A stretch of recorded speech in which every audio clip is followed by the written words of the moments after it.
which is I say I'm gonna start streaming. I'm gonna be quiet for 10 seconds. Yeah, a little bit. Alright, I hear myself streaming.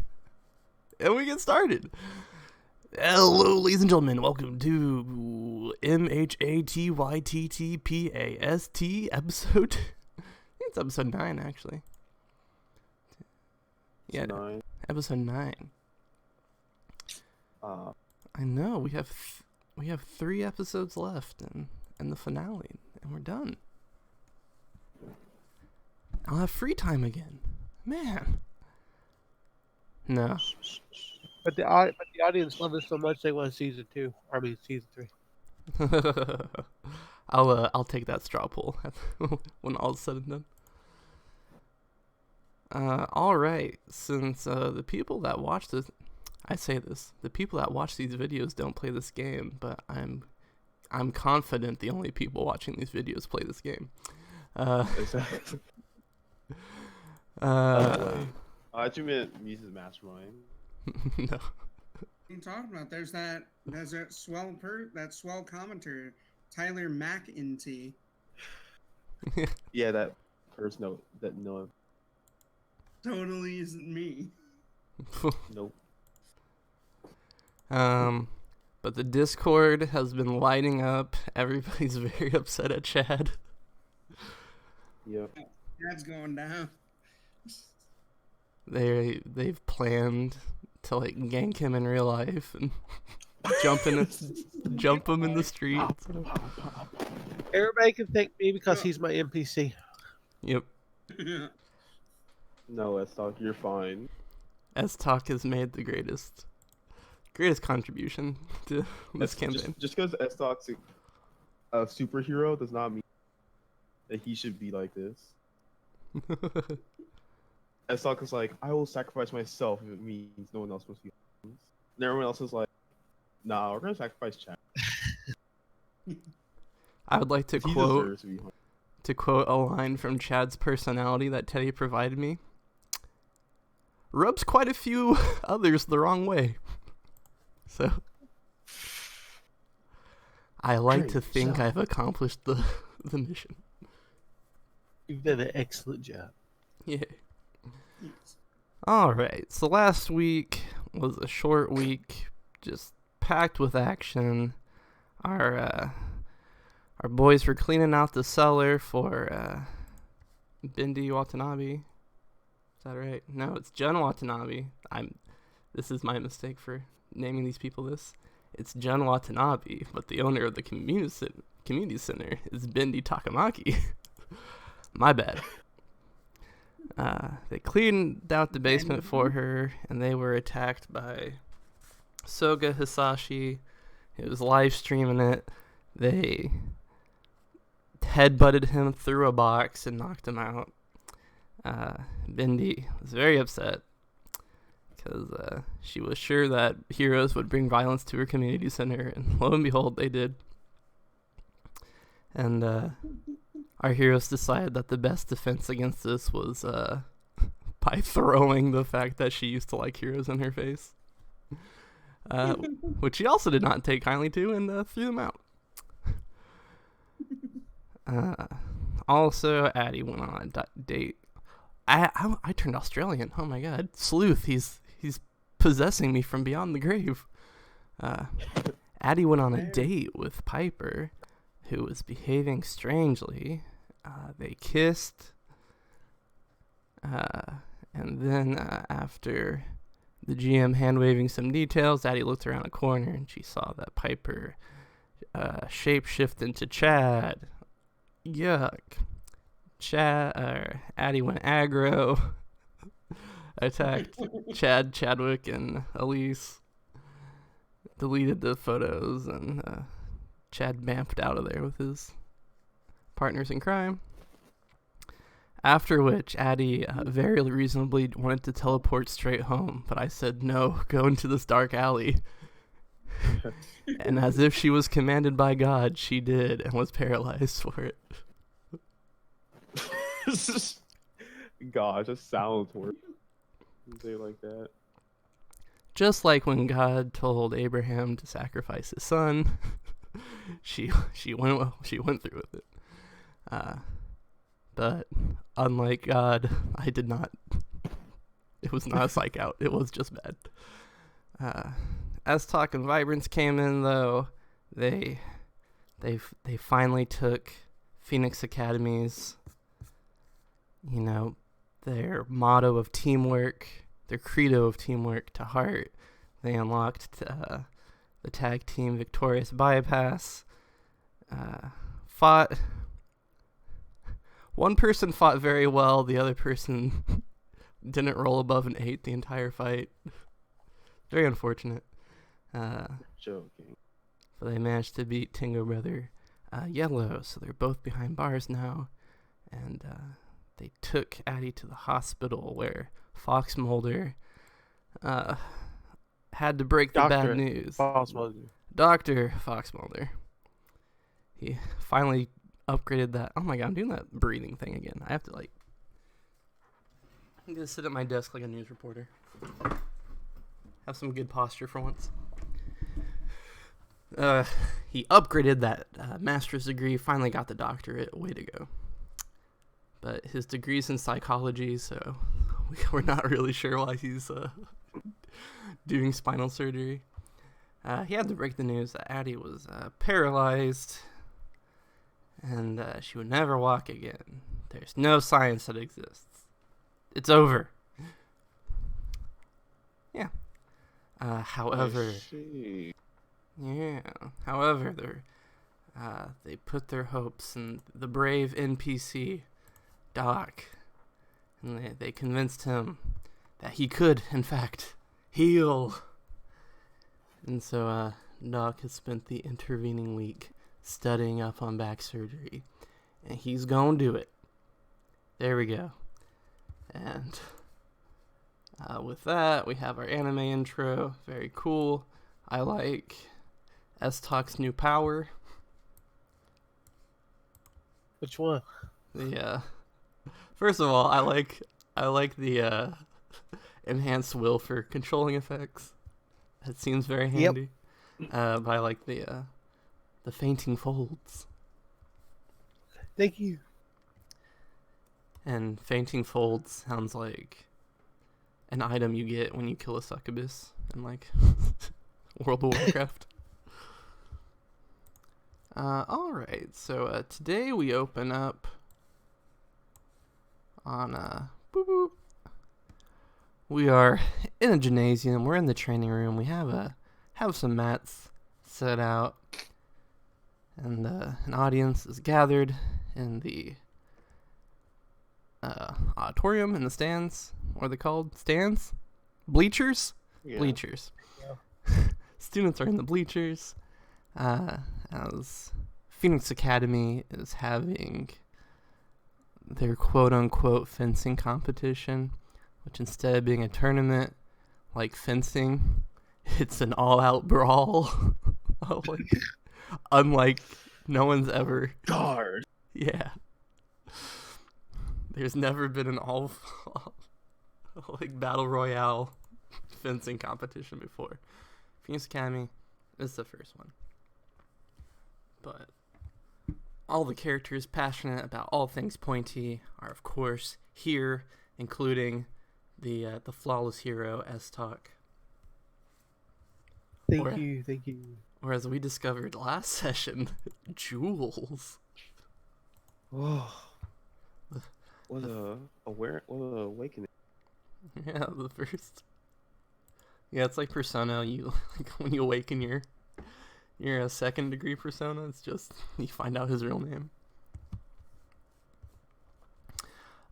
So none other than who other than the Gridiron Lady. She comes out looking just like a emoji you would make on a popular social media app.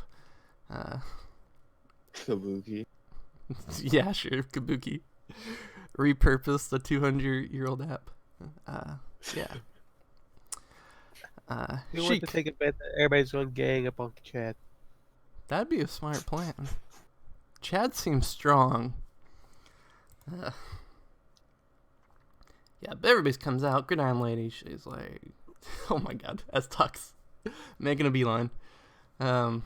She comes out and she's like, all right, ladies. The vast majority of characters here are ladies, so we're not quite sure that's an insult. She says, like, good clean fight, no powers pertaining to anything other than fencing. She looks over at Chad. Does that mean so S-Stock gets a clear advantage? What? We're talking about this lady with 6 arms has a clear advantage.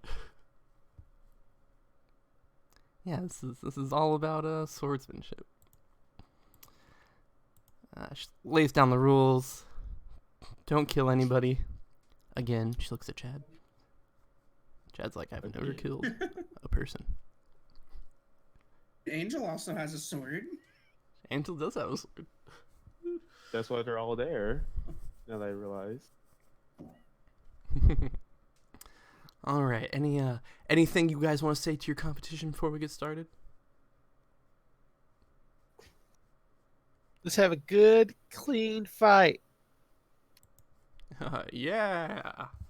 Everybody. Chad. Chad's like, why?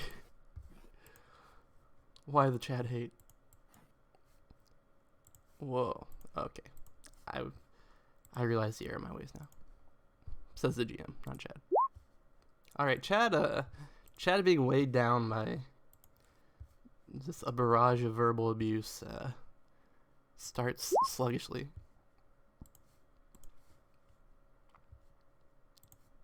Well, yeah, okay, I didn't hear you need initiative. Okay. I didn't say it, but you know, context clues might lead one to believe. I'm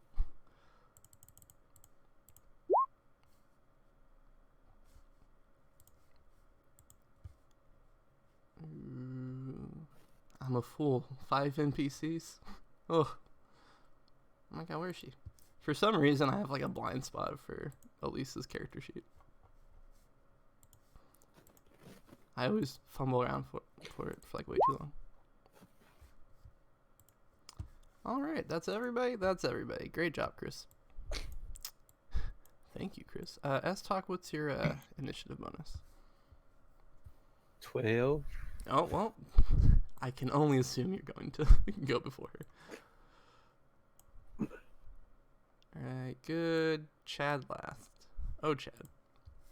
Alright, so the, ding, ding, ding. The ring girl goes through the ring, holds up round 1. Competition starts. Hextress,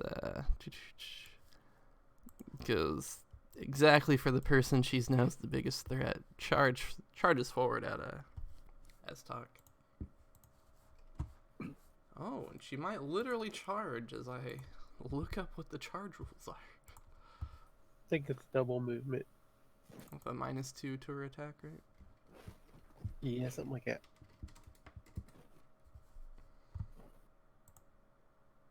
Uh-huh. Very nice. Alright. Alright. Apparently charge appears a lot in this book, and... Oh, man, we're both right. Alright. Oh, wait, you can combine a charge action and a move action to triple... Oh, wait, for twice. Okay, great. Yeah.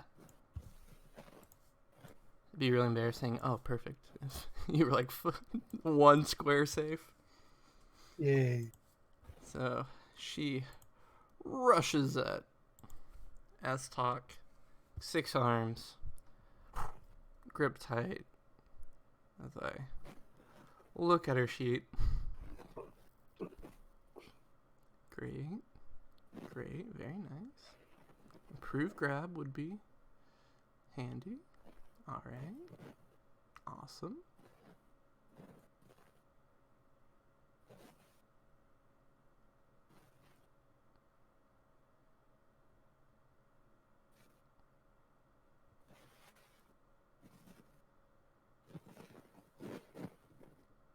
Uh-huh. Alright, here we are.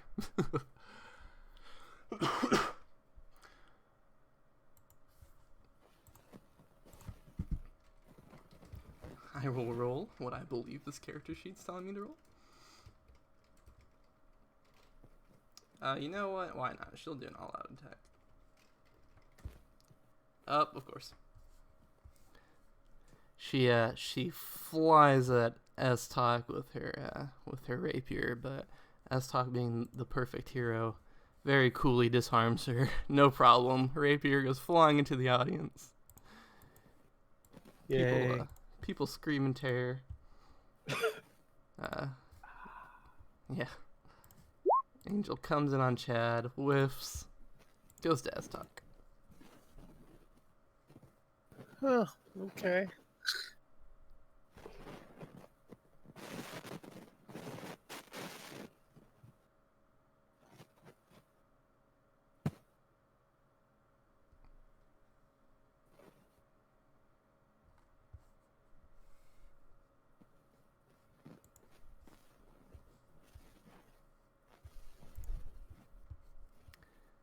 As he fiercely contemplates his move. Oh, well, I'll have to charge my sword, so just do my standard to bring out my sword. But I'm just going to flip over and go over this way. Okay, Awesome. here's a question. Yeah. Is there any rules about stepping off the mat or anything? Like you're automatically out or Yeah, anything of that sort? It's a ring out if your footwork throws you out of the arena. Okay. Alright. Core charges at Elise. As course does. She has a move called Master Swordswoman, so she's feeling pretty strong. Alright.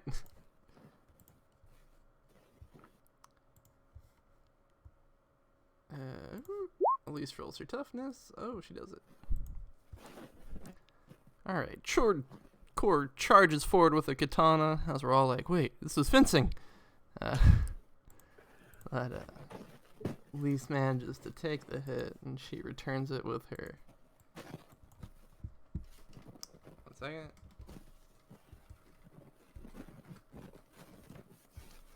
There we go. Very funny person.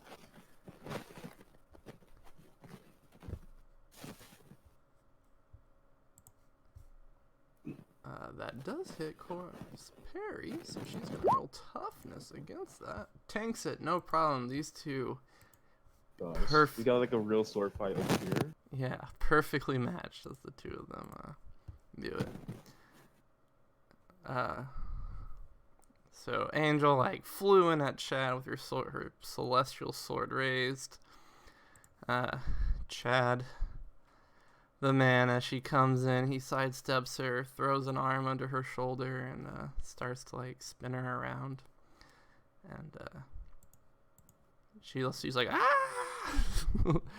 As he's spinning around, and everybody's like, oh no, he's gonna hurt Angel. But she starts giggling as she's like, he's cheating. And he throws her out of the arena, and she's out. She rolls on the floor a few times and like smiles at him, and he shoots finger guns. And Elise walks over to the side of the arena, and she points at the dude her rapier impaired, and she's like, hey, can I get that back? And he rips it out of his throat and throws it back to her. And she's back in the game. Alright, back to S-Talk. Okay, let's see here. How far is that away?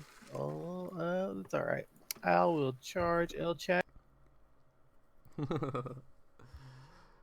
Alrighty.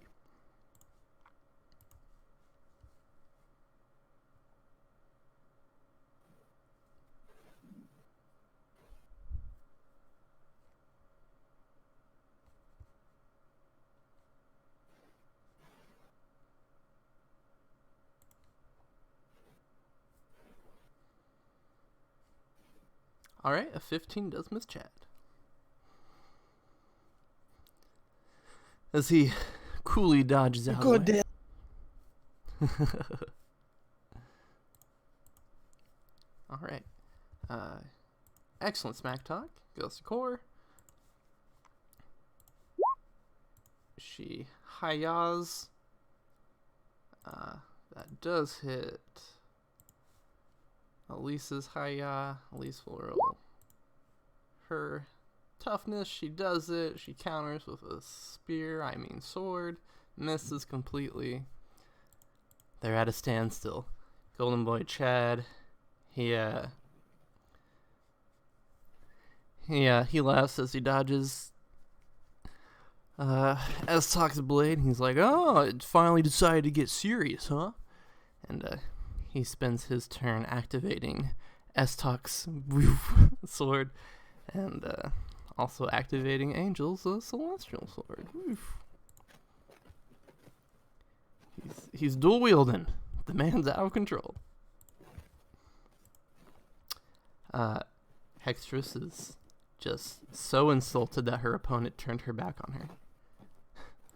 Not the samurai way whatsoever. But while she's thoroughly in the not samurai way, she's gonna go ahead and stab Elise in the back. 'Cause why not? That hits the DC.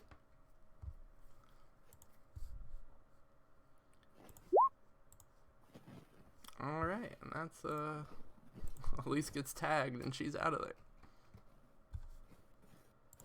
Goes to S-Talk. All right. Oh, you ain't compensating there? Ugh. S-Talk unleashes the blow. 22. All right. And that's for the hit though for the All right. ability. So it's The fake builds. DC 19. right. It's deception or insight. Is that right?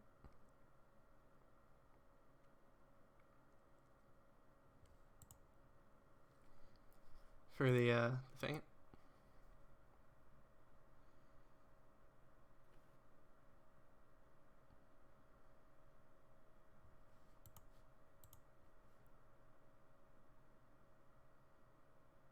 Yeah, okay.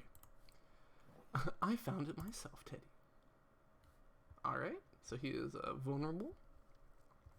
So I slash, it hits him, glitches in the shoulder, not really, just like a graze, but doesn't do nothing but the folds of my cape come around and hit him in the face and kind of like stay around his head a little bit. Alrighty, very good. It's going to Core, who, as Elise is like rolling off the field after being, Elise like jumps over her body and it's gonna slash Hextress in the face, metaphorically speaking. That hits. Her toughness. Forthcoming. Oh, just normal.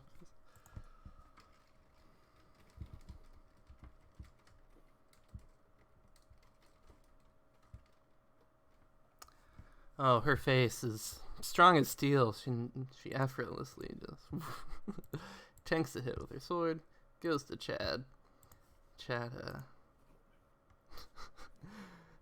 Chad says a fancy one-liner, but his mouth is muffled by S-Talk's cape, so all he can do is slash at him with his red power swords. Ping, ping, they're paired. Oh, the man. Our man. Alright, Hextress is going back in with her amazing sword work.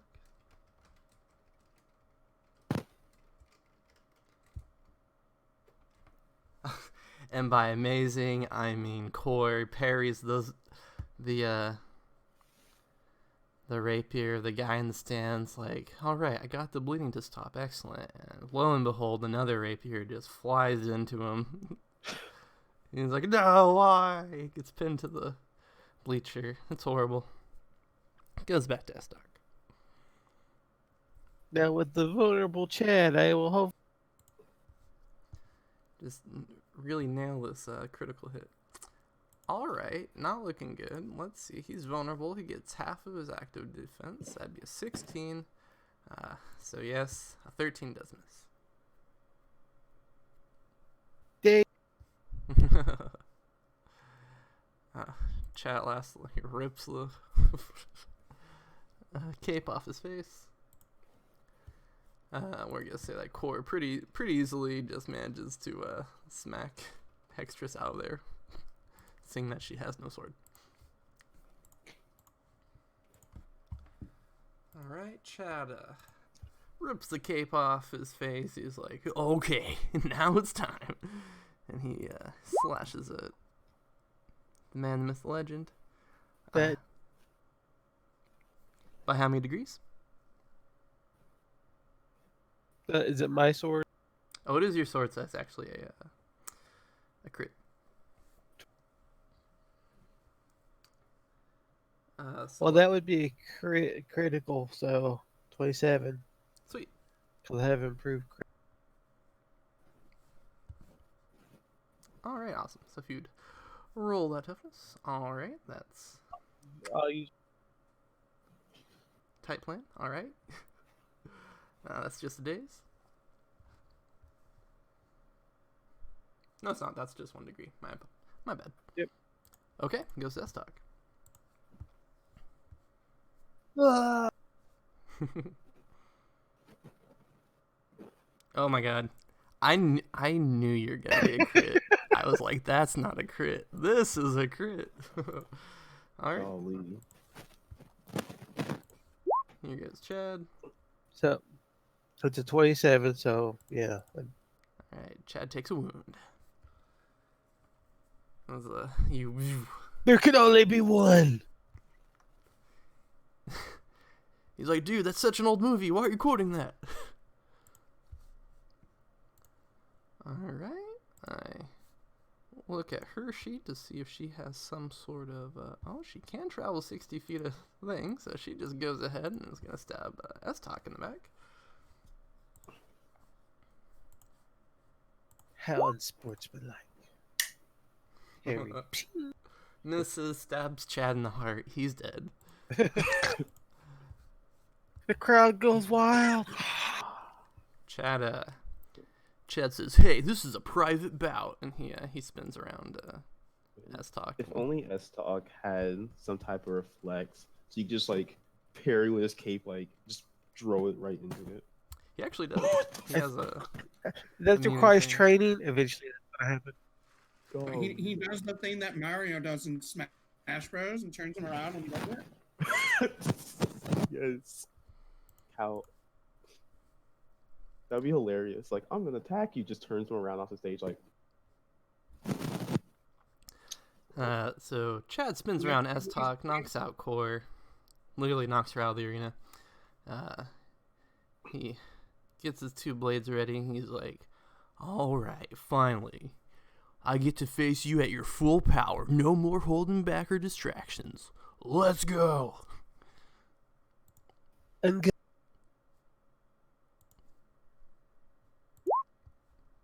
Oh, and he does indeed.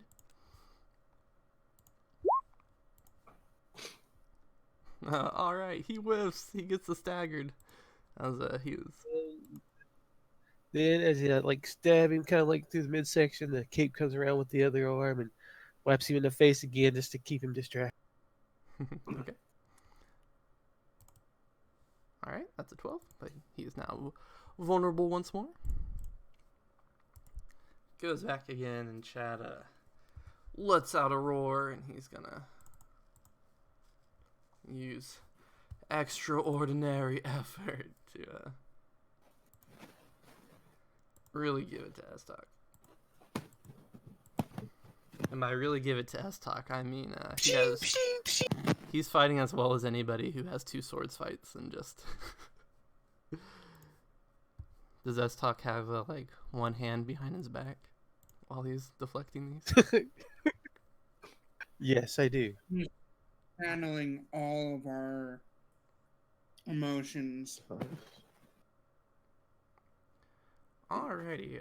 Luckily, being staggered and exhausted doesn't affect his active defense. And But he's vulnerable. oh, that's right. Okay. With that does hit. He has 2 wounds. He's staggered. He's exhausted. That's a -4 or -6. There we go. Oh, it's only a daze. So he takes another wound.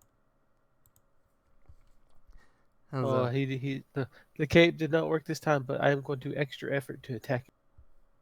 Oh, all right. Oh, and what an extra effort it is. Yep. Oh my gosh, perfect.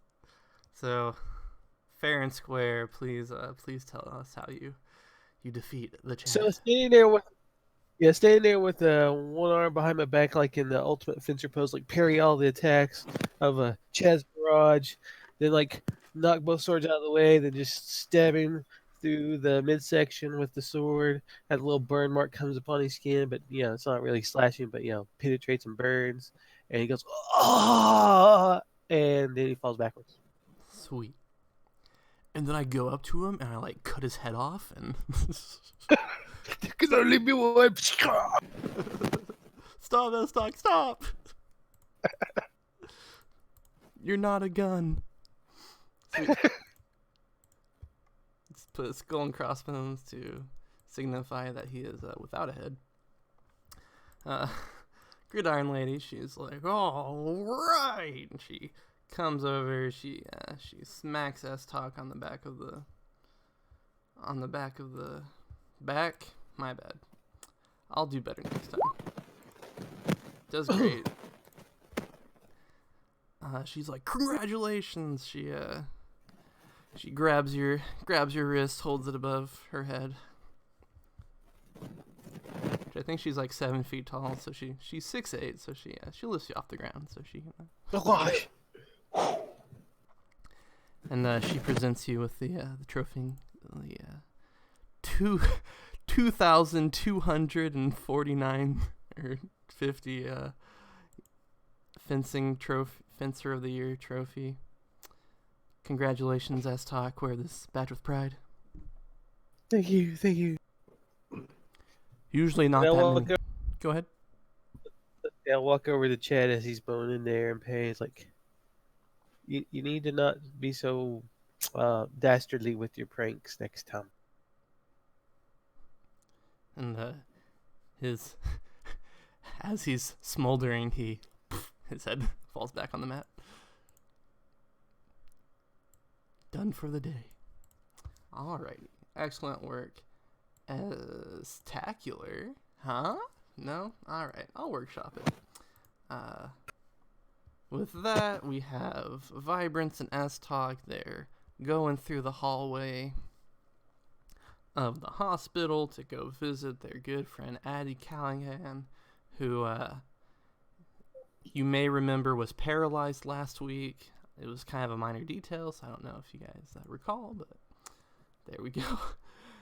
You guys are heading through the hallway when you see Bindi Takamaki. She's sitting in a chair outside the room, arms crossed, texting something like that. S-Talk quirks a brow. I've never heard that before.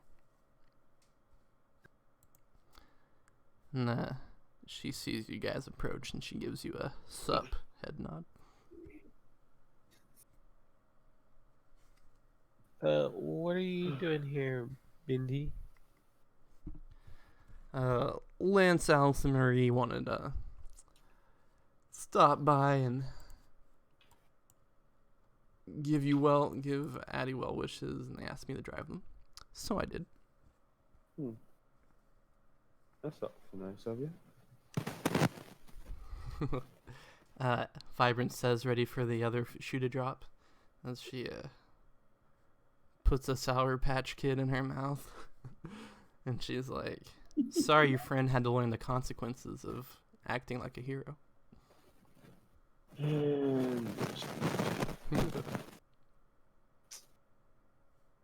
With that, I'm walking off and going to the bathroom, aka I'll be right back. All right. When When S talks upset, he has to pee. This is a fact now. This is canonical. So Vibrance heads in. In the complications. You have to roll willpower, else your character like has to run to the bathroom, teleports to the bathroom. Yeah. All right. Jack's in the middle of Vietnam, so he's not actually in that room. So I'm gonna go ahead and take him off.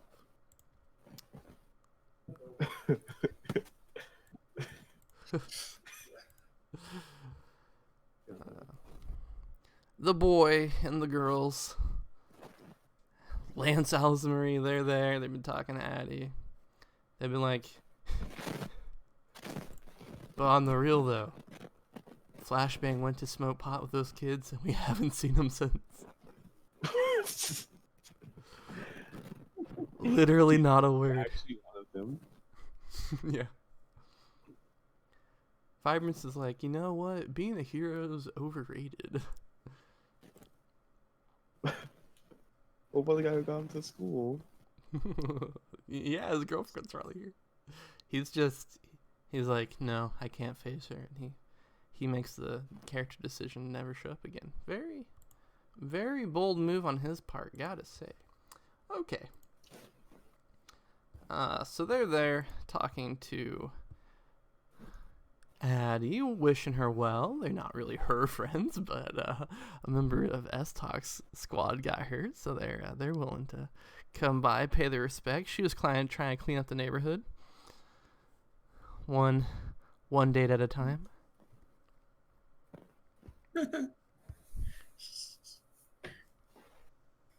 Unfortunately, S-Talk is in this room, which means he's just like using the restroom and one of those like chair things. In one of those doctor cups in the corner. Yeah.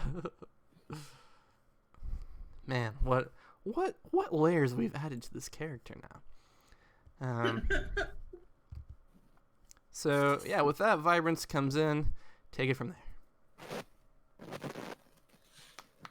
Hey. All right. So I see them like. Well, first I say hi to everyone as I go in the room. Like, hey everyone. How's the progress stock? Sort to her brothers. Like, hope you aren't feeling too distraught by what happened. And look over at Addie like So, how is it to be taking the extended holiday?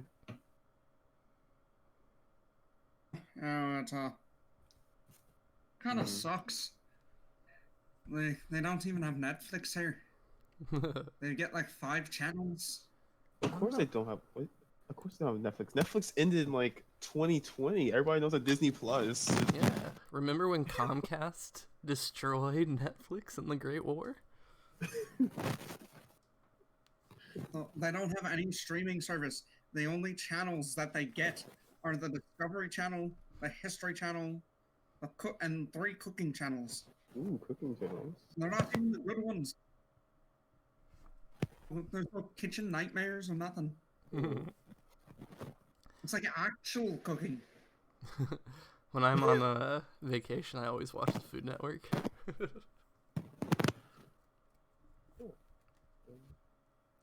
I don't know. According to the hospital's channel, you just exclusively make out when you're in the hospital. So there's that. Who said that? It's just God. He's like goes into the room like, oh yeah. Everyone in the room's like, wait, what? Oh, everybody's head just explodes, and as Talk comes back from the bathroom, and he's like, "Oh my god!" Oh. Tragedy. Great. So Addie complains about the TV service, and Jen Watanabe comes in. Just look at this gorgeous art. Oh my gosh, such a talented artist. Anyway, she comes in. Hey, June. Oh. She steps over S-Talk. She sits in a chair. She sits in a chair like Elle from Death Note. She nods Eating and she's candy. she's like, what's up? My mom woke up yesterday.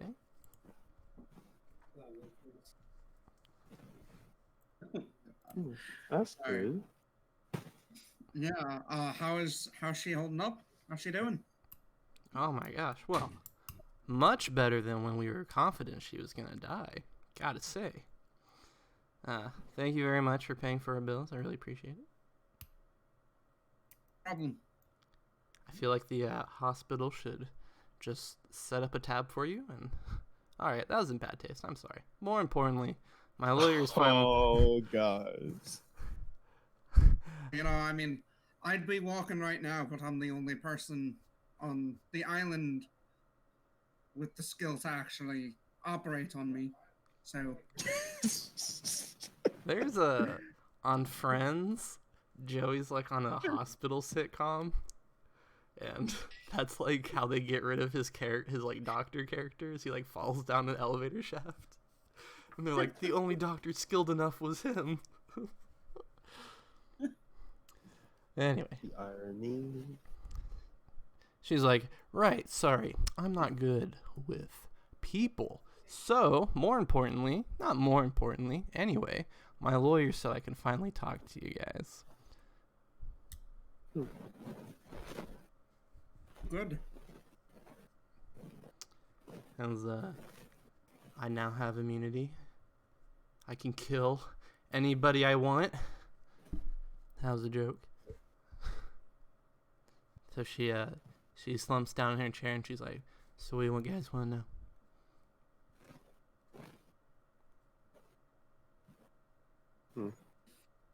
Thinking intensely.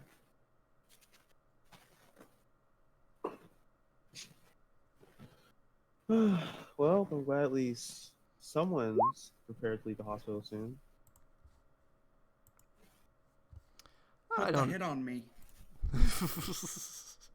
Wait, what? I don't know about that. She has some Gosh. major muscle atrophy and is gonna need a lot of rehabilitation, but she's alive and that's what matters. I'm starting to think that maybe this is just God saying, Addie, your miracle work. Yes, it's miraculous, but that's kind of my job. Cured super cancer like a whole 5 years earlier than it was supposed to be cured. The point. Yeah, it's like the Adjustment Bureau, and people are like leading her down alleys so she doesn't cure super cancer before time. Yeah. God, good movie. Anyway, as talk, welcome back, Jen Watanabe. Her lawyers got her immunity, so she's finally able to communicate with heroes the information she promised two sessions ago. So the floor is open to anybody curious about the Mimpo gang.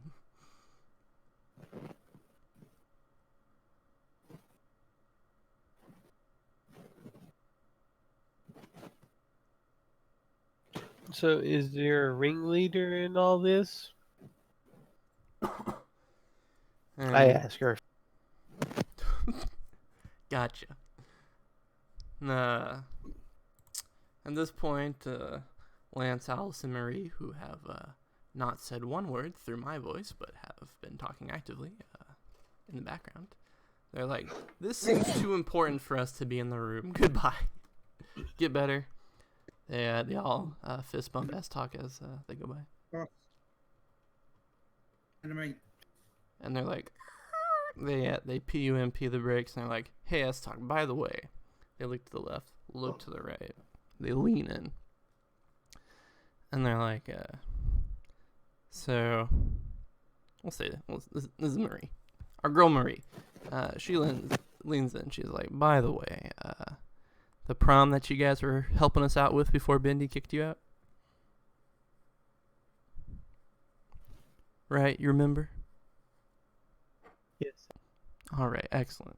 Excellent, Jules. Well, you know, we're all going as a group, and we consider you a friend, don't we, guys? And It's like, yeah, totally. All right, we want to go to prom with you. Wouldn't that be fun? Yeah, do I need a disguise? Well, you should definitely wear a tuxedo and not a cape. Just for starters, Well, I don't want to get kicked out by Bindi. Oh, don't worry about Bindi. We'll take care of her. We're her favorites. Ha!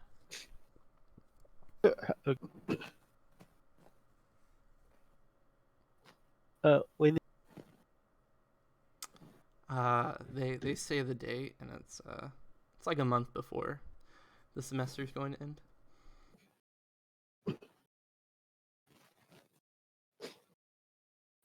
I shall come there unless something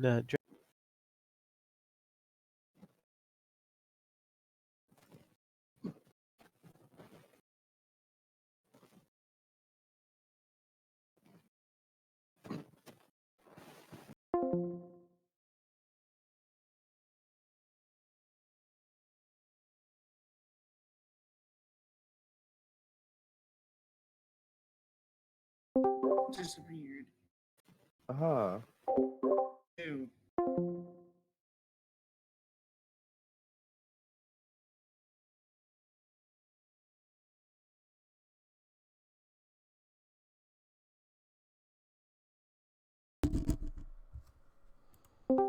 Hello? Awesome? No? Hello. Do-do-do-do.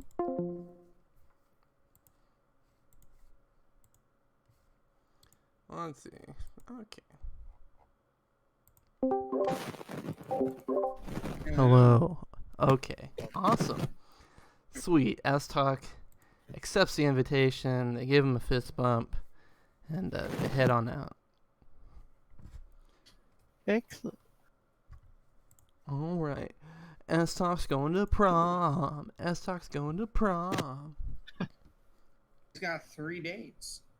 It's got 3 days. Yeah. What a beautiful world the future is. They're all okay with it. Yeah. Polygamy is legal in Kumari Kandam, and that's canon. Whoa. That was Addie's doctor that said that. That was Jerry Seinfeld. My doctor's quite knowledgeable. Yeah. I know everything about polygamy. Great. S-Talk went 5 hours ago. S-Talk asked if there is a ringleader, and Jun is now going to answer that question, and the session will proceed from there. She shrugs and she holds up her cell phone. She's like, all the information I got about what to do and where to go was all sent to me over Kabuki. She says, but, Okay. and this is a big but. So I was doing my thing. The phone was like, rob this gas station. I was like, tight, rob the gas station. I was getting Kabuki points. I got to keep the money. It was awesome. I got my gun, did some more robberies, but eventually there was alright, never mind. I guess there was a ringleader now that I think about it. She smiles sheepishly. One day, a dude who looks like, those cats that don't have hair? He looked like one of the cats that don't have hair. Well, he looked like a human, but he had the head of a cat that doesn't have hair. I don't know his name. I'm going to call him the hairless cat guy. Hairless cat guy came to my house one day. This was after my mom got Mondo sick and was in a bad way. He's desperate for money. And he's saying that he's been watching my stream and that he thinks I'm ready to go pro. And I was like, go pro? What do you mean? And he basically bought me a plane ticket. I got sent to an island somewhere around Kumari Kandam. I'm not quite sure, but the plane flew there, and there's like, hand to God, there's a freaking dojo in the middle of the ocean, just on this tiny island, and this freaking ancient one ass-looking sensei dude was there waiting to train me. So I'm with this dude for like a year training my Aikido. She's like, I already knew Aikido, but he was teaching me some ninja stuff. With him for a year, working at it, and then I fly me back, and it's like an hour later. But I was only in the dojo for an hour, and it felt like I was there for a year. I swear, I had a calendar and everything. Interesting. So, those are the only two people who weren't streamers I ever had contact with. I never saw them again.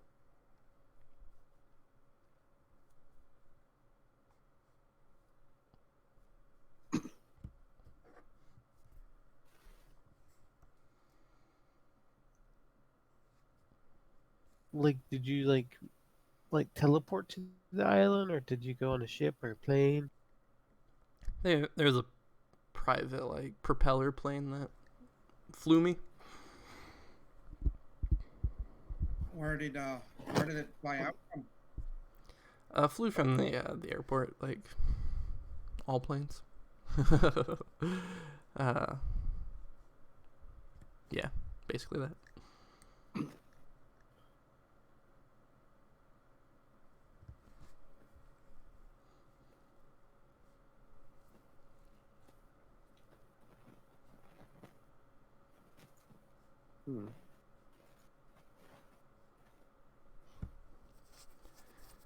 And so, as you guys you're ruminating on it, your brains are activating, you're thinking critically about this information given, your minds are just bustling with questions, no doubt. Bran, despite you guys obviously having a handle on the situation, he's got to go ahead and ask his own question. He's like, well, can we see your phone and get a record of these texts? And she tosses Bran the phone. She's like, well, there's kind of the kicker. After my fight with Addie, I got locked out of the premium membership thing on the app I had. He's like, premium membership? Whatever do you mean? And she's like, well, once I got my gun, I got access to not the gun. Once I got off that island, I got access to more features on the app. There's even a private chat room. That's how I knew the Tengu brothers and stuff like that, because there's more to the app. But ever since I had my confrontation with Addie, I can't access that anymore. And I just have the normal stuff. I'm locked out.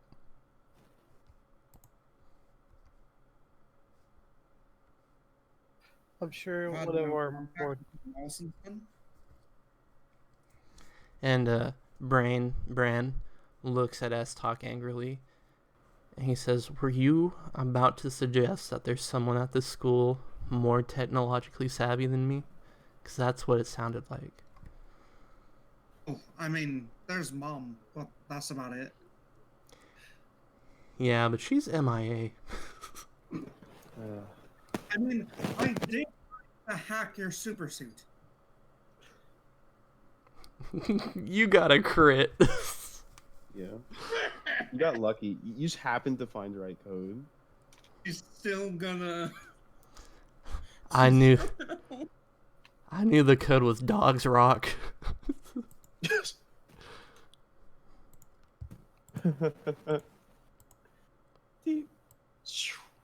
Access granted. I knew the password was your wife.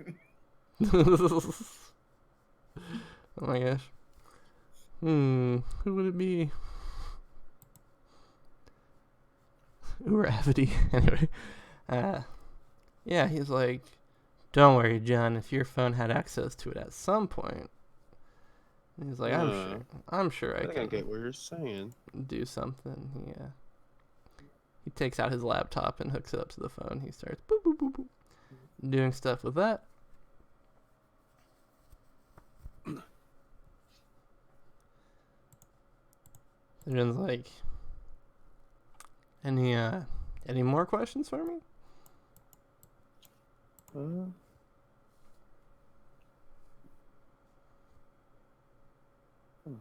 Well, assuming the fact you haven't told us, I'm guessing that whatever you saw on that island wasn't something you saw again. Yeah, no. I only saw the hairless cat dude when he picked me up and took me to the airport, and I only saw Sensei at the island. Haven't seen hide or hair from them since. She's like, maybe if you can get an interview with the Tengu brothers, they can. Because they're like the same membership level as me, so maybe they can verify my information. You live in an apartment. Are there like cameras in your hallway? I live in a bad neighborhood.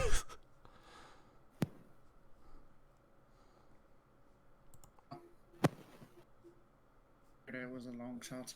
But No, but you can actually roll a technology thing for that, Addy. sure. I just need to open up my character sheet. Here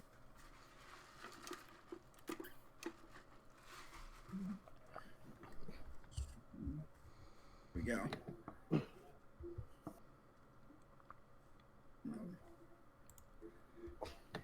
Brand's too busy. He's in the Matrix. Good enough. Did someone say check roll? Brand's like, yeah, way better than me. Anyway. Say tech, right? Yeah, tech. Yeah, you guys can roll too if it pleases. Let's see. There we go. Would eidetic memory have anything to do with this? For Addy it would, because you went on a tour. Then that's what's Yeah, you guys know that Kimari Dam is kind of like a horrific surveillance state. And all the robots that like take care of everything around the city, they all have cameras, and all those cameras are like hooked up to a network, and so even if those things aren't like actively being used to like surveillance things, if you can you can go to the apartments basically, and you can try to hook up to some of the robots and clock them back to that date and see if they picked up anything. That does sound like a good idea. Do you remember the specific day that you met the Siamese cat man? That's it. Siamese cats have hair. She's like, 1 second, I'm looking this up, and she hops on her phone. Sphinx cat, got it. Okay. What was the question? Do I remember the date? She was like, yeah, I had to put in for vacation at my burger job. So 1 second. She gets back on her phone, loads up her employee terminal, goes back a few months, and she's like, yeah, I do. It was back in... What time did school start? School started in September. 2 months before September is what? July. We'll say July 23rd is when the dude came to my table. I took off a whole week. I only needed 1 day. But when I came back, I was a ninja, so totally worth it.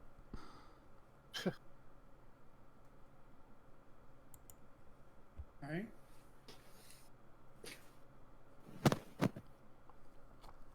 Alright, sweet. You guys got your next lead, it sounds like. Excellent work. If there's no further questions, Jen slouches in her chair and we... What is Tron's technology level? That sounded like I was asking you a real-time strategy question.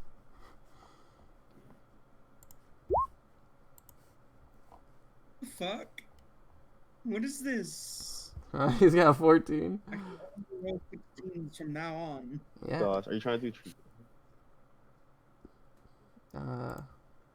Well, Addie, it's just hard to do things when you're paralyzed. Gotta. I'll be honest. Wait, There, I said I it. was out for a second. What were you trying to do? I was just looking to see what your. Now I see that your technology is 14. The three tech heads huddle around Addie. As you guys are like, okay, let's do this. You guys hook up with John's phone, run it through some programs, do some technobabble, and we'll go from She's a here. techno chase. The man whose name's literally Techno does some techno, does a great job. So he's able to,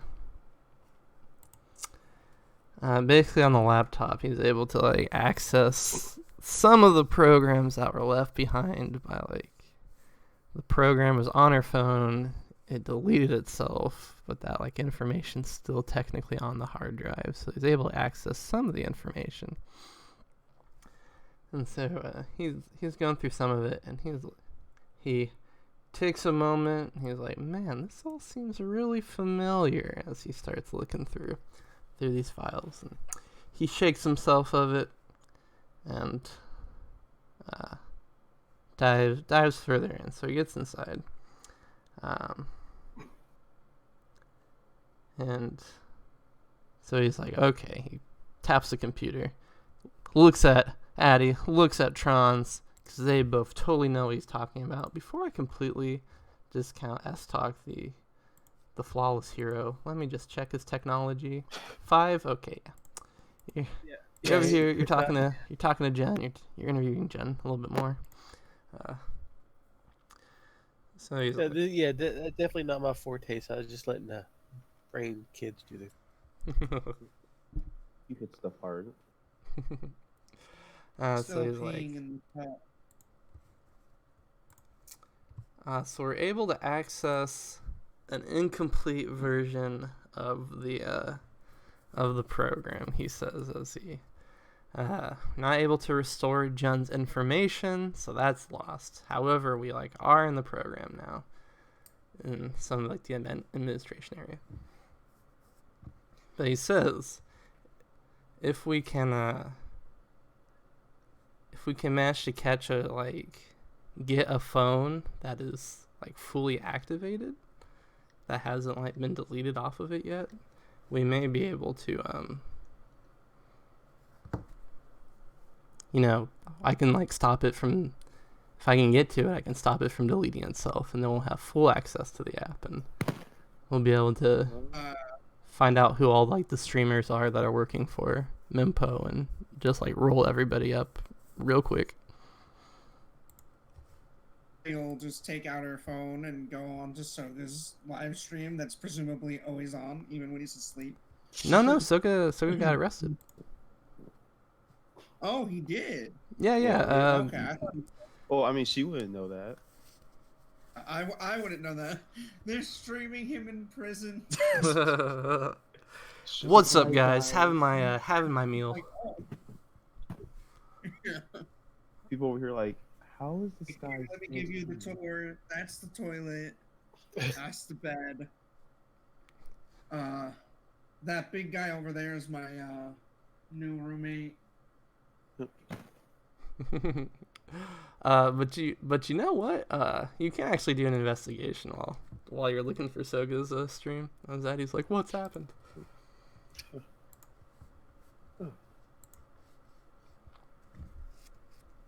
Cannot roll above a 10 today. Well, 18's pretty good.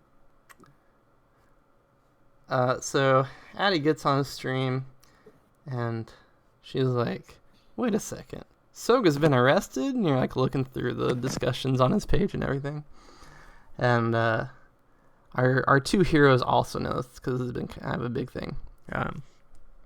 We flash back to you guys having another conference with the school project committee. Professor Dart is there. She's given her report.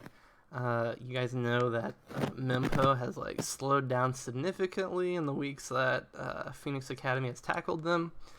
You guys know the seniors and juniors did that big bust in the apartment building and arrested a lot of people.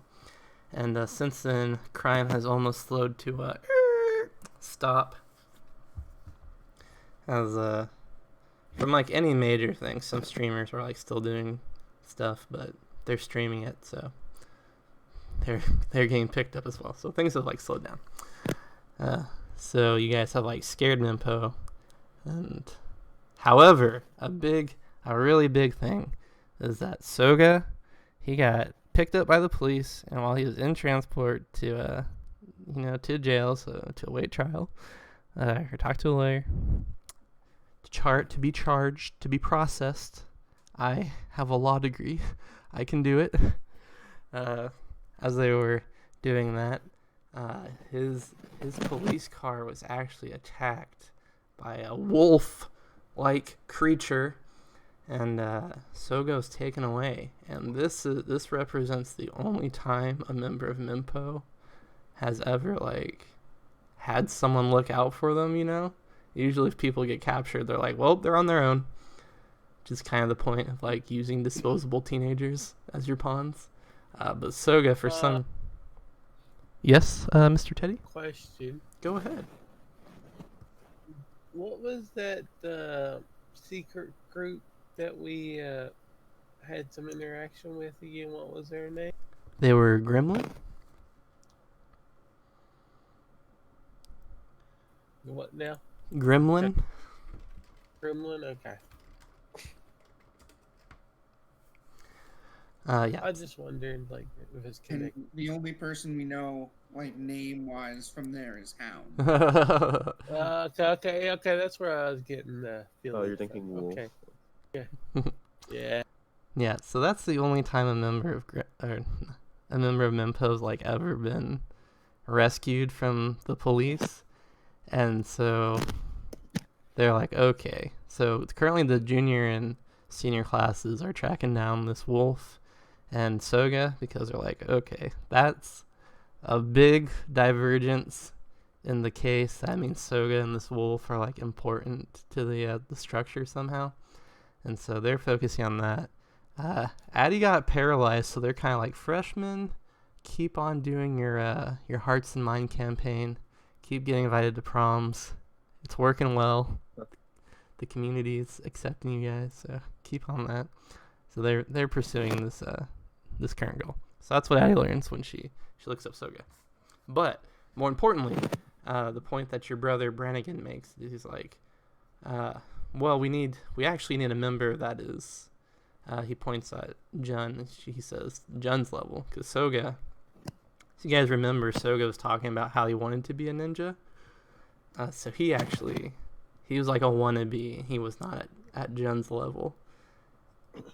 Because you guys remember his quirk was power rank 1. So he wasn't that great. Addie technically knows none of this. Learning him. Oh, yeah. They're like, oh, So that's right. You don't even know Soga. I know that he like out for S-Stock and that he like jumped in that one time and like was there for like 5 whole seconds, and Soga was also mentioned during the debriefing. Right. Okay. Awesome. That's how she knows him, but she doesn't really know anything about him. Sweet, yeah. Addie makes an educated guess. They're like, no, we need someone who's, for lack of a better word, like the ninja rank that Jen was. So we need to find one of them. So, I'll let the gang hypothesize for how they could possibly track down someone of that rank. Well, you could try using cameras.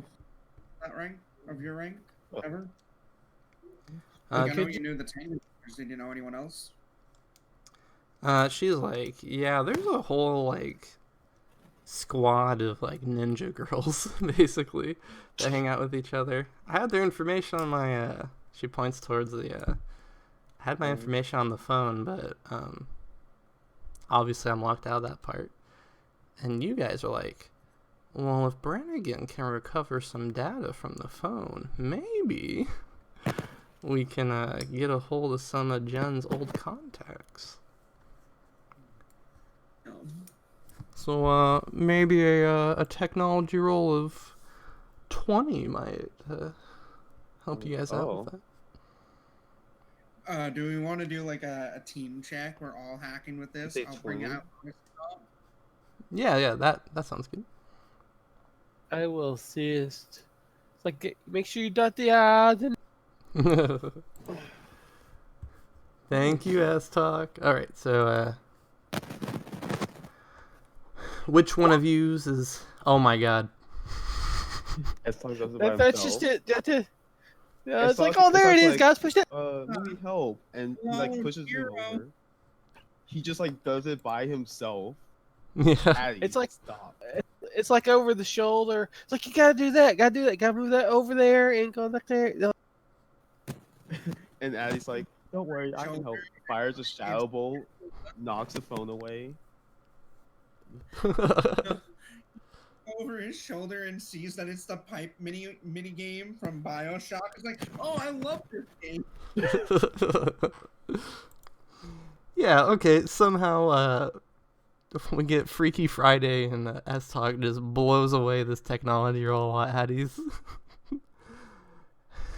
like, it's not a Unix system, I don't know this. S-Talk's like, I have an idea, guys. Control F, contacts. His rooftop is on her left arm, so she's like having to strain over to them. That's what's happening right now. Awesome. So yeah, you guys do manage to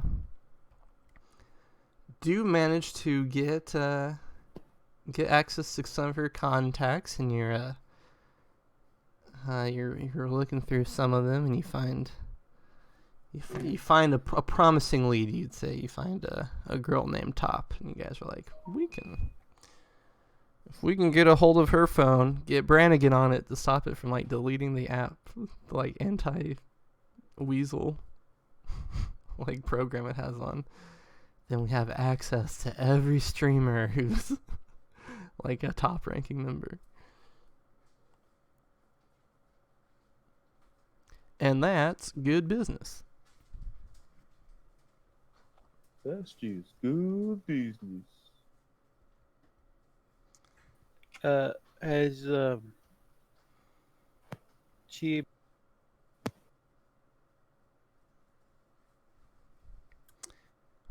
What was that, Teddy? Has she met Top before? And she's like, oh yeah, we had there was a like open house that was being performed, and we had to like have a gun battle in the backyard of it while that was happening. So yeah, we met each other before. She's cool.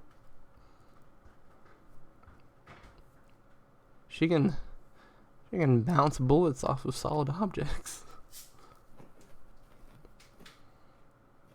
Wasn't there an old movie about, gun fu, and they could curve bullets and shoot wings off of...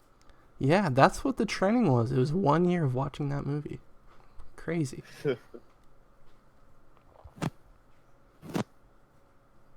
Well, to keep track so far, I've rolled a 6, a 4, a 9, an 8, and a 1. So That's excellent. You're saving it for the good stuff.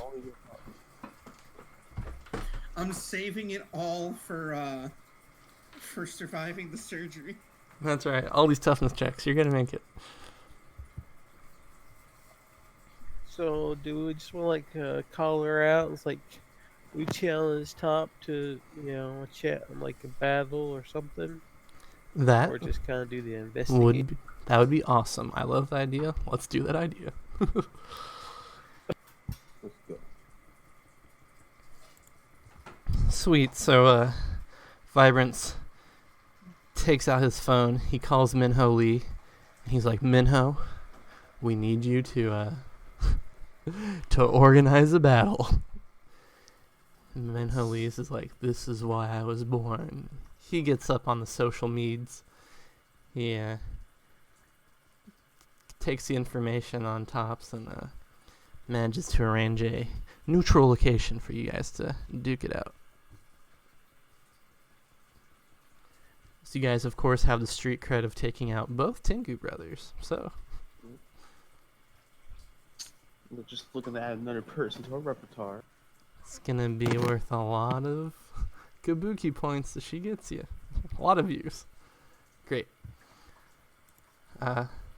So with that, S-Talk and Vibrance are gonna head out to get their mission. Sound good? And as you're heading out, Brannigan's also gonna go with you because he's like, oh, field work. All right. Oh man, he's not licensed to do Don't you this. want to also go check June's robots? Robots at her apartment as well. Let's not to forget. Oh yeah, that's very important. Adding your comm link. Do you guys have a comm link? Can communicate with you Oh, you're in any way. Addie's become Oracle. You guys have cell phones, right? Yeah. Yes, I actually have radio inside my suit. Nice, good. He's the only person whose suit does anything. My suit looks cool. It does look cool. Mine is thin enough that my skin can cover it. That's the reasoning why her suit is actually skin tight, is because otherwise her kinetic skin doesn't protect it. It's established within Army when people questioned it. Excellent. Like, well, let me pull this out my ass. Sweet. So with that being said, they're heading out. Brannigan stays behind so we can have a short conversation because Addie, Doc, and Brannigan have been looking into the books. In my mind, this all didn't happen the same day. But here in the moment, I guess this is all happening the same day. Doc's ready to perform the surgery. He's like, we can do this. I'm very confident. Definitely didn't happen the same day. Yeah, you guys, instead of going out right now, you guys take a few days. You guys got a big test coming up. You study for that. You take the test. It's great. It's a week later. You guys are like, okay, now we're ready to fight the girl who shoots guns. What is this? Enter the Gungeon? Oh my god, that is such a good game. I love Enter the Gungeon. Let's play that. Let's play Monster Prom. Let's go. Okay. Anyway, we'll go with. Okay, Doc is he's ready to do the surgery. He's feeling confident for the first time in his life. He's like, I can do it. And you guys are like, Sleuth died, right? He's like, don't tell me that.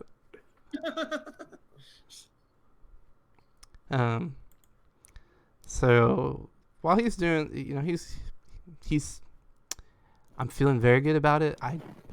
Addie, I think I'm ready to do this.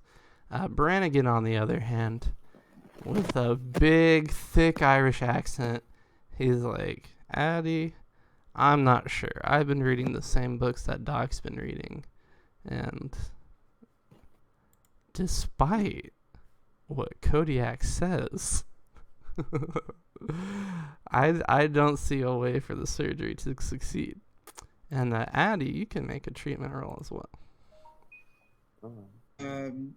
Can I apply Can we use that identity memory 16 that you already rolled? Yes, we can. All right. So, no, please. What were you saying?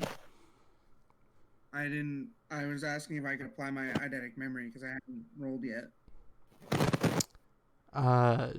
No, because that doesn't make sense to me. I thought it was because we were reading the books. Like that's Fortunately, where we were. you already have a roll that's good enough. Apparently. No, this is like a comprehension thing, not a... All right, Addie with a decent roll of 30. I've seen better. And then I was like, wait a second.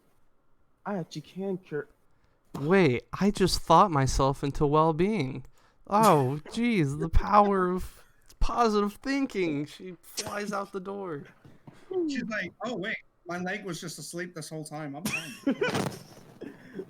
She becomes a Bad Buddhist artist and doctor comes realizes not even that like that. reality is an illusion. Giving Green a run for his money. Yeah. Oh my gosh. That boy. Anyway. So yeah, Addie, you've been going over the stuff too, and you're like, as much as I hate to agree with future Dr. Fox Mulder, my conclusion is also that I'm paralyzed forever. But despite Still this, going through it. oh my gosh, she has such faith in her friend, and there's this argument, and Doc looks like he's tearing up, and he's like, Addie, I appreciate your faith in me.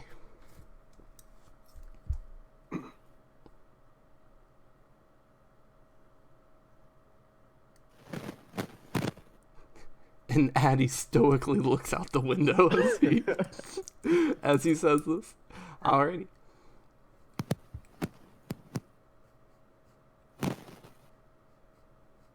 Gives him a nod.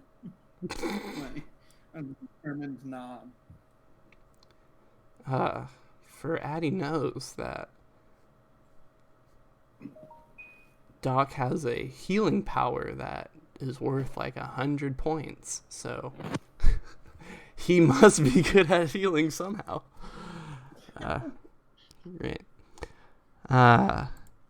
We have that. That's Doc, and we also have a conversation where Addie has to fill her brother in on what's going on, unless she makes the strong character choice to not tell her brother, in which case that's also an acceptable scene.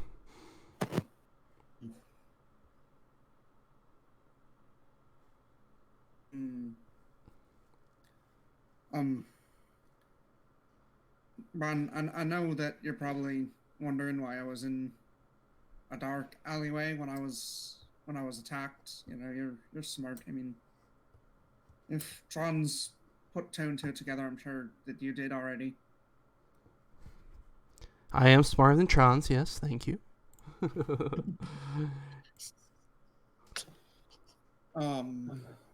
I roll. So some stuff went down before I was attacked, and I've been dealing with it, and you know I'm gonna eventually have to tell everyone what happened, and I don't want you to find out that way. Just you deserve to be told, face to face what happened to me. I want you to promise me you won't do anything.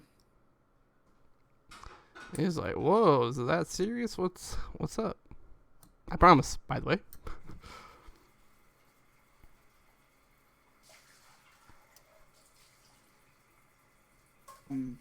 So before the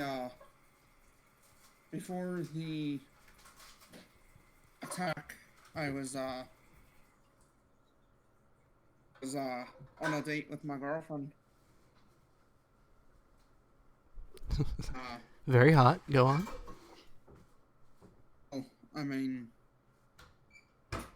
not exactly. I was talking to her about what happened over the break. I came out to Mom. It didn't go too well, and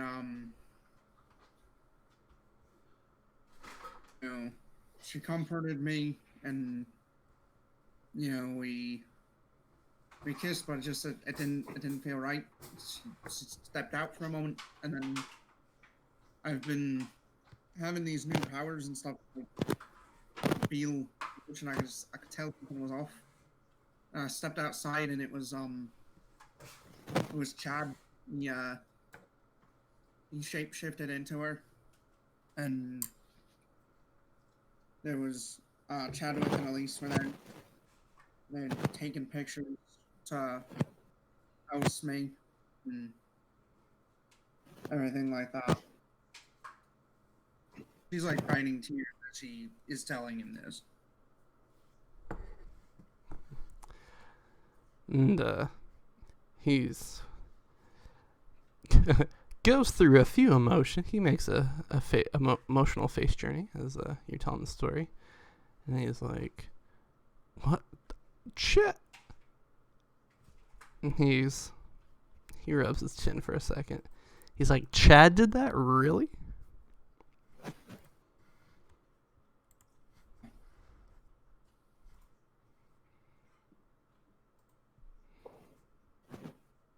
And he's like, "Man," he sits back and he's like, "That just doesn't seem like him."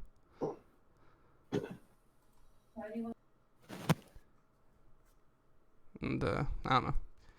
The audience is like, "What does Bran know about Chad?" They're like both blonde, and that's the only thing they have in common. But I don't know. I mean, he's always bragging about the women that he's been with, and he's, you know.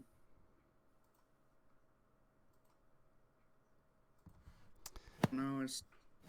I didn't think he'd do something like that beforehand either. You know, I thought things were changing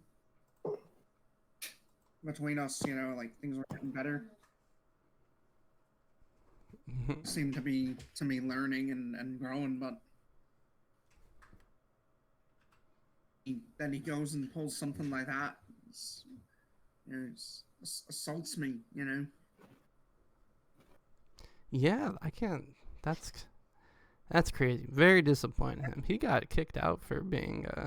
He got kicked out of his house from being for being bisexual. So I can't believe he would take advantage of you like that.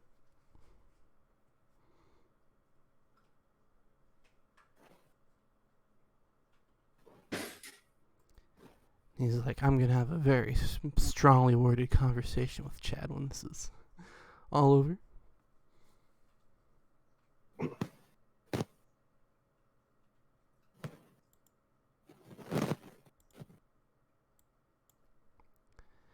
And That's why I was out there. You know, and I kind of lost it, and I attacked them.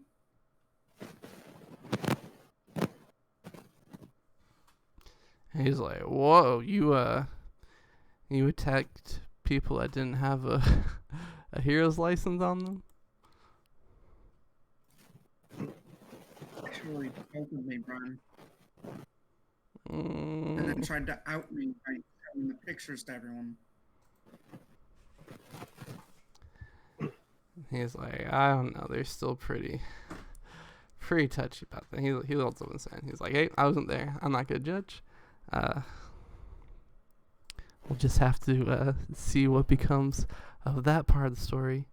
And he puts his hand on your shoulder. And he's like, "But hey, Addie, I appreciate you coming out, telling me the story. It obviously wasn't easy for you. In fact," he goes ahead and gives you a hug.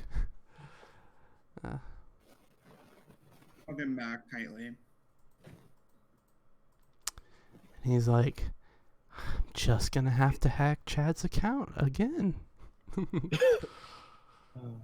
people never learn, do they? Thought he'd learned his lesson the first time. You haven't heard from Mom at all, have you? Okay, I was gonna ask you this. It's been a few weeks since she went after Gremlin. Do you know if she was going in guns blazing or if she was just gonna have a conversation with them? I don't know. I mean, she just texted me that she was going off, and that was the last thing she told me, and that's the only thing she's said to me since I came out to her. And he slouches in his chair. He's like, I just want 1 month where life as a Callahan is easy."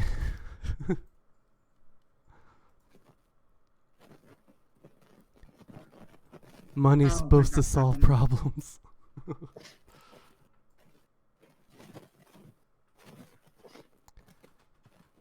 He's like, okay, I can track her armor though. I'm sure I can locate her after we. And she has one of my trackers. I mean, I can just give you one of them. They have the same signature. And you can just, we can do that. Oh my gosh, and you haven't done that already? Yeah, that sounds like a plan. After we hack into a criminal organization's secret program and take that over, we'll prioritize Mom. There's a lot going on right now. He has like 2 laptops out. Honestly, I thought she might have been back and was just avoiding me. I don't know what would have been worse. Oh my gosh, no, Mom wouldn't do that. Surely not. I go over his shoulder like I go, need any help? I do have a 14 in technology. Okay, great. With that, with Trons being the C3PO of this group, we transfer maps to this beautiful alleyway. Many people are assembled on the externals of this map as we have an exciting battle between Certified Ninja Top and the 2 upstarts from Phoenix Academy, Vibrance and S-Talk. And you guys know the rules. That's because there are no rules. And then a referee actually steps forward and he's like, "No, actually, there are rules. Let's have a good, clean battle. We'll all Minho Lee. He's the referee. He's like, can all participants agree that we're not going to kill each other in this fight?" Yep. Sure.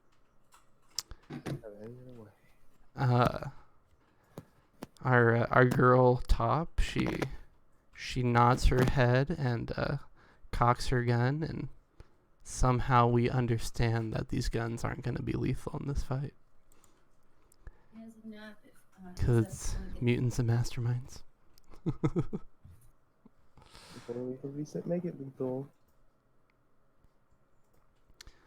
Alrighty, so are you guys gonna set forth the stipulation that if you win this fight, you get her cell phone, or are you guys just gonna steal it after you knock her out? Guess might as well put it forward. Actually, ooh. Let's like if we say something, like we tell her that she could like just pull it out and delete everything before battle. Yeah. All right. Well, let's be quick about it then.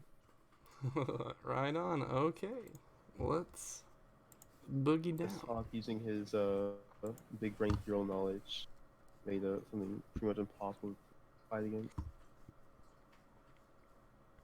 Oh yeah, I forgot. I forgot I did that.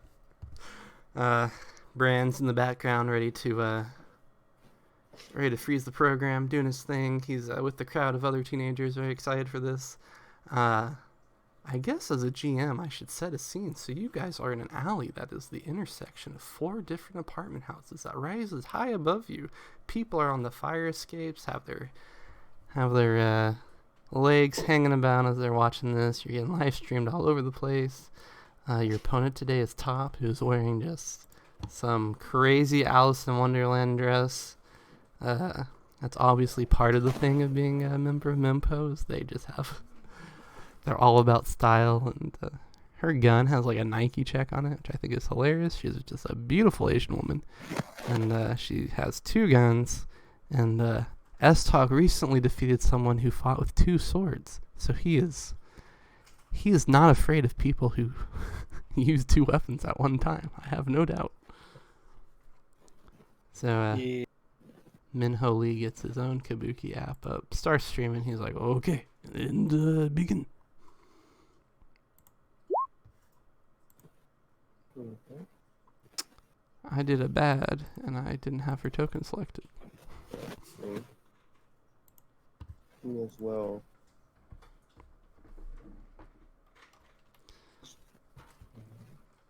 Time for a hopefully good finish it. Oh, No. look how beautifully that all just fell into place without me having to put in any effort. All right. I bet you S-Talk spends his first time activating his sword.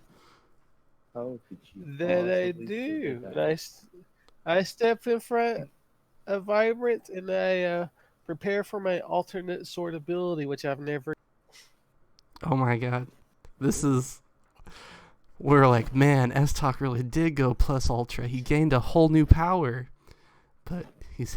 No, I just never had a chance. He's had it the whole time. He gained a whole new power. All right, sweet. So, Vibrance or S-Talk prepares himself as he takes on a stance we've never seen before, and everybody's like, "Oh!" Goes to top. She's going to use her multi attack on this to subtract 2 from her accuracy to target both of you.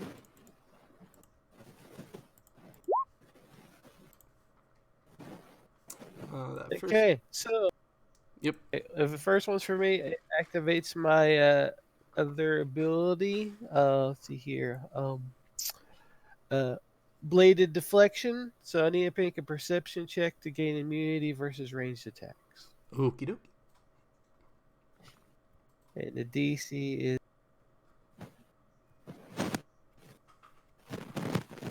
Oh man. I mean, I hope that first attack misses you. oh yeah, I was looking at the 25, but yeah, You're like, I'm gonna dodge this. It's like it already dodged. That's Runs into it. That's something my karate teacher taught me, is that you like don't go to block punches that aren't going to hit you. And so S-Talk kind of makes that mistake, and he jumps out of position to deflect a bullet that wasn't going to hit him. And he doesn't deflect it, but it doesn't hit him. So all is well. That 25 is going to hit S-Talk, though. So if you'd roll your toughness DC of 24. I said S-Talk twice, but I meant Vibrance. So Vibrance would roll a 24 toughness. All right, so that's... I was gonna use my luck point to reroll that. That seems like a great plan. A first turn staggered seems bad. Luckily, that's plus 10, so that's only... It's a 23. That's just 1 wound. Awesome. So the bullet hits S-Talk, not S. Okay, I don't know why I'm having trouble with this today. Usually I call Vibrance Flashbang, but today it's S-Talk. It hits Vibrance, gives him a wound, and then it bounces off Vibrance chest, and it goes to hit S-Talk from behind as a reaction. So here's the second one, S-Talk. But I believe you can make another perception roll to get immunity from this, right? Yeah. Sweet. So go ahead and do that. All right. yeah. Sweet. So he somehow missed the bullet that was right in front of him, but he knew that this bullet was going to bounce off the back of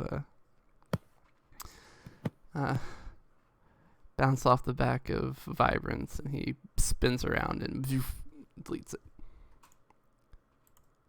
All right, so that's her. So I have to make a counter at the top.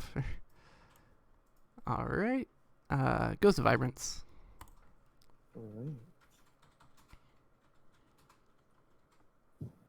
Alright. Let's see. Right. I don't want to do this.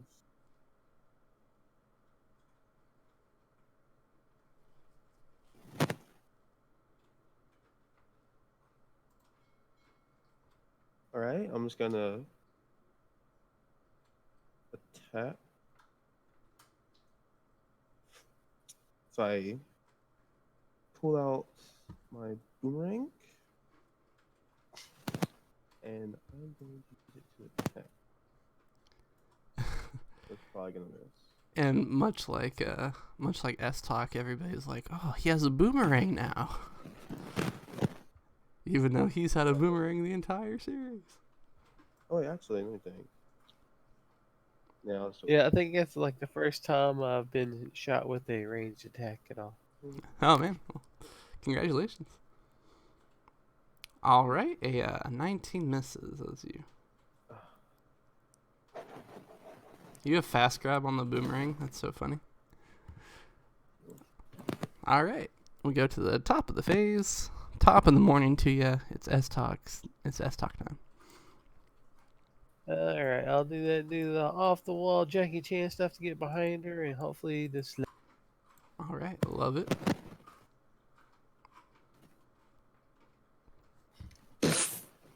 All right, he scores a crit on her. It's a 27 that she's got to make. Yep, she gets a staggered on her immediately. Very good S Talk. All right. Extra effort for another slash. Wait, first I want to do the deception to Oh, that's good. Yeah. no go. Oh, sweet. But here's the other. The DC I have to make a 19 as well for my deception. Right, gotcha.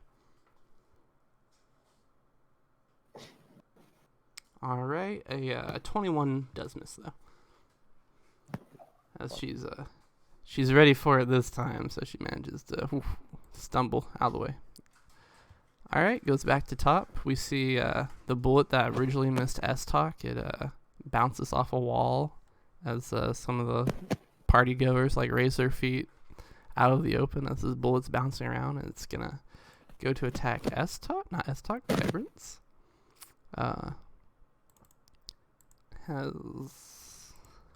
Has homing is what I'm trying to tell you. It doesn't do it, so it keeps on bouncing around. She jumps away from S Talk for a second. She holds one gun at Vibrance, one gun at S Talk. She's gonna do an why not? All out attack. She just got staggered. Why not? Takes a -2 for that, for aiming at two different people. This one's at S Talk. This one's at Vibrance. Yeah. That. Oh, yes, Talk. Alright. So if S Talk could make that toughness roll of 24. Alright. I will.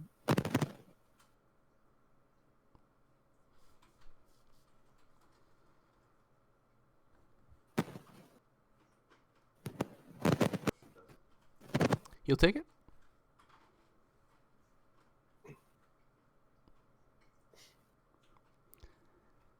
What was your final decision, S Talk? Yeah. Okay. So hits S Talk, and Vibrance does a 17 hit you? No? Okay. So that bullet misses. It starts ricocheting around. And then the bullet that hits S Talk, it's gonna bounce off his chest, hit a corner, and then fly at Vibrance for a second hit. I'm gonna guess the second 17 also doesn't hit Vibrance. Nope. Alrighty. Believe it or not, my hit DC did not change. In that 2-second interval, nothing happened. All right, goes to the Vibrance. All right, so my boomerang would have returned. Much like her bullets, you're back Because it's a boomerang. on. Thank you. All right, so let's see. I'm going to.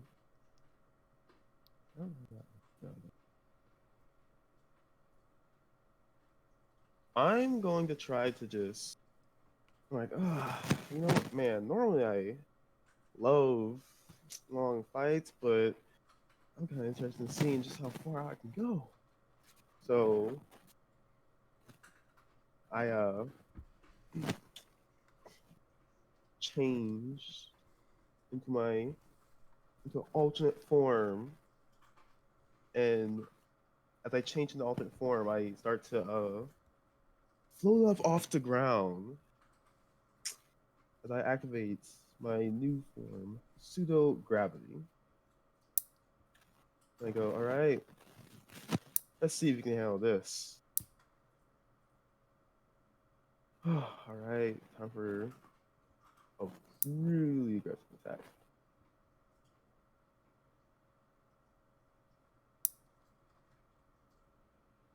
All right, and so to get the full effect, I fly at her the whole 5 feet range, and then attack.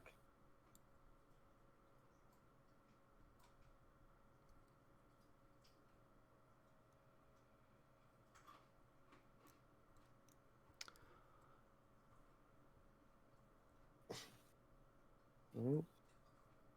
And does that hit? 21, she did an all-out attack, so her DC is 18 right now. That does it. Nice. Doo-doo. Right, that's a DC 30 toughness check. All right, unfortunate. Gonna go ahead and have to extra for that. All right. It's still out. Yeah.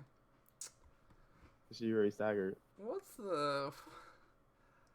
What exactly is the? I'm gonna have to check your character sheet between sessions. That's fine. Awesome job. You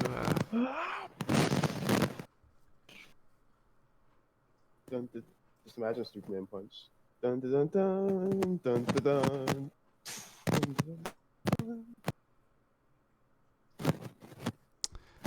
knock her out. The bullets that were flying around willy-nilly come to a stop.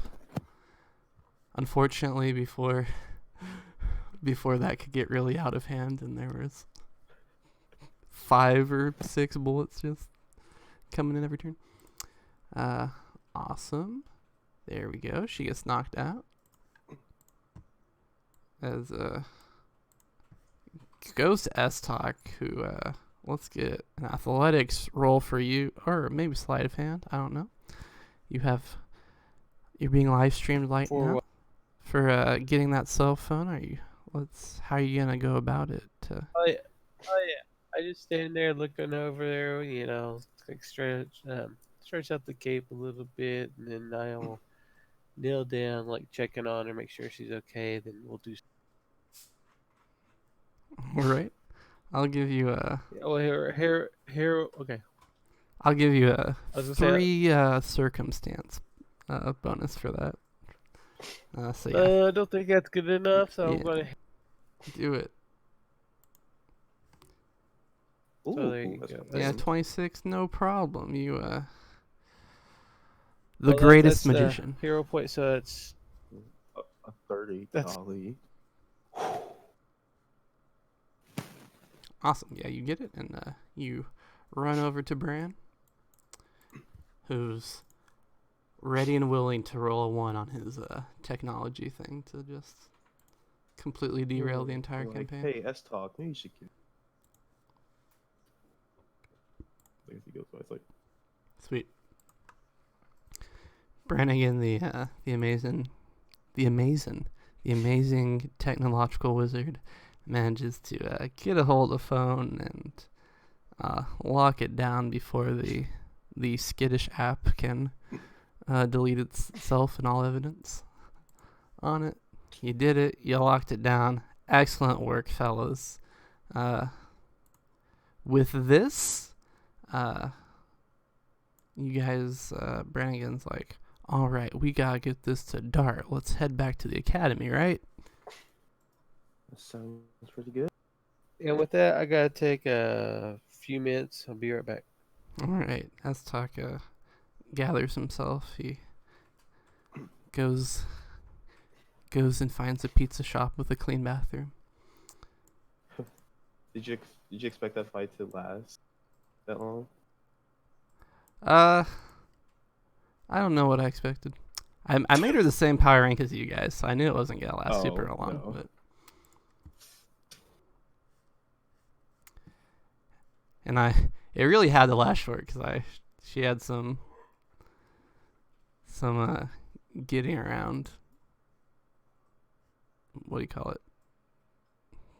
All right, well, that conversation's not going to go anywhere if I can't think of the words. So we'll move on. Action economy. She had some ways to get around the action economy. So it's a good thing. It went short. Did she have a law degree? Did she have a law degree? Is that what you asked? Did you say you had a law degree? Yes, I do. Oh, that's cool. What type of law? Did this random teenager that we just fought have a law degree? So while they're doing that, they head back to the academy. They just busted the case. They're gonna hand this over to Dart, and Mimpo's gonna be over with in a week. No problem. Okie dokie, pal. While this is going on, Addie's let's get rid of some people. Jen Watanabe went to be awkward somewhere else. These three are currently missing. Doc is here. He's preparing for surgery, and Addie hears a great commotion from outside her door. There's lots of people talking, lots of clamoring. And finally, through the door, there we go. The door bursts open, and Captain Callahan makes his entrance. His group affiliation is the Screen Actors Guild. Disgusting. All right. Man, he gets free insurance. Good for him. He's gonna need it since he's not married to a billionaire anymore. Jeez. All right, so he runs in. He's like, "Oh, my darling girl." He takes a knee by your side. He's like, "I got here just as soon as I could. I was filming in Australia, you understand. But as soon as shooting was done, I came here to be with you. Since your mother's nowhere to be seen, I figured one of your parents had to be here for this momentous occasion." She's literally crying. And now it's very important I have the read on this situation. Is she happy to see her father, or is this horrible for her?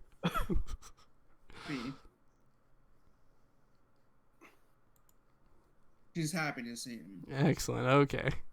Just needed to make sure I had the read before I went forward with that. So, of course, he also is an emotional man, and he starts crying too. And he wraps you up in a hug. And all the people on the other side of the door are like, perfect. And they all lean in and start taking pictures. And a shadow hand smacks the door and closes it shut.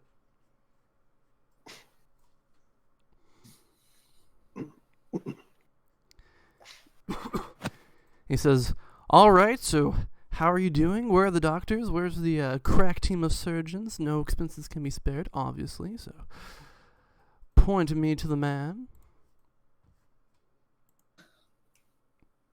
I'd like you to meet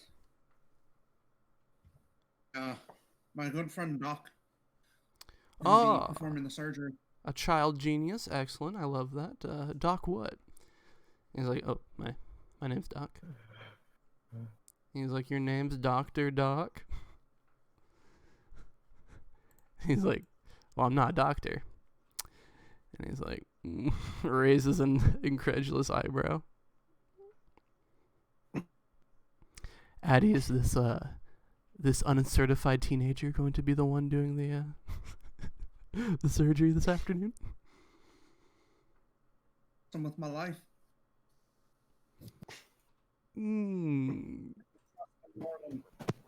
Dr. Mulder.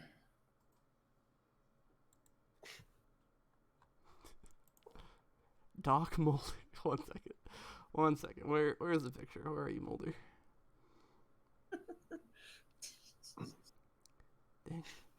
quite a ways away. He was from a few campaigns ago. 1 second. All right, it's Oh, he's a becoming. recurring character. Oh, he was one of my players' icons in a samurai game I was playing, if you can believe that. Okay, Doc Mulder comes in. He's like, Captain Callahan. That's my David Duchovny impersonation. Captain Callahan, I think it's worth noting as a certified doctor, we've had some excellent experts go over your daughter's case, and we are all in agreement it would take a miracle for her to recover from this. And Captain Callahan, Looking over Jun Watabe's mother's case files. I don't do cancer. I'm not really in charge of that. I'm a spinal surgeon. I can't attest to any cancer cases. Captain Callahan gets his cape and he shoos away David Duchovny out of the room. He's like, "Begone! If my daughter trusts this boy, then surely he must be up to snuff." And he looks down the bridge of his nose at Doc, and he's like, "No, I am trusting my daughter's life in your hands." And No Doc's like, pressure. Thank you, sir. I very much do appreciate it." And he turns to Addie. He's like, "By the way, where's your girlfriend?" And he puts his hand into his cape and he brings out a autographed picture of himself. "I brought her a gift." She's actually not here right now. Yeah, she's got a lot of school stuff, but we've been spending a lot of time here together. Yeah, a lot of time. You're having surgery today. It seems weird that she's not here now. Oh well. It's almost as if you're in two different dimensions during a certain period of time. Almost as if they're still in September. Yeah, totally. Time works differently on this island. Yeah. Yes. You guys are in the super science city, you know? Time's all relative here. In the hyper time machine. Yeah.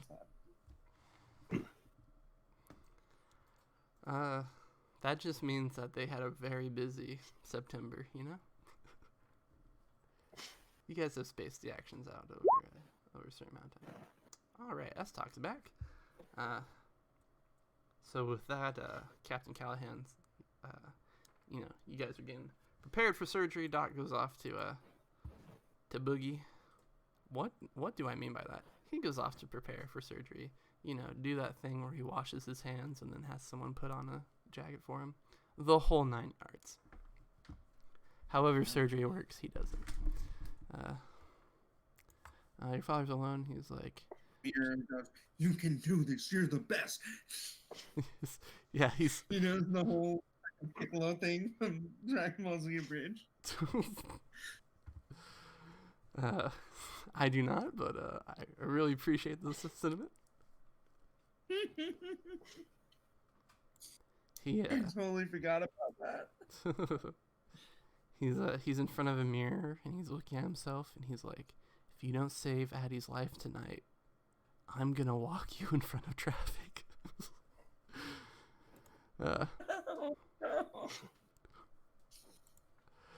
Yeah, so he's getting hyped up. He's like, "All right, I think I should be allowed to do one thing right in my life, and I would like it to be this."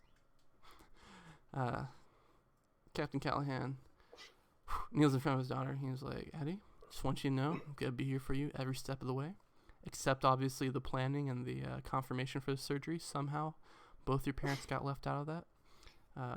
Man, they sure do things different in the city, huh? Anyway, just want To you be to know." fair, when were either of you ever able to stop me from doing what I wanted? That's true. We've had a very laissez-faire parenting method. But you've won 2 Oscars, so Who's to say? He's like, all right, I'll be here for you when you come out. And he. It means a lot to me that you're here, Dad. It really does.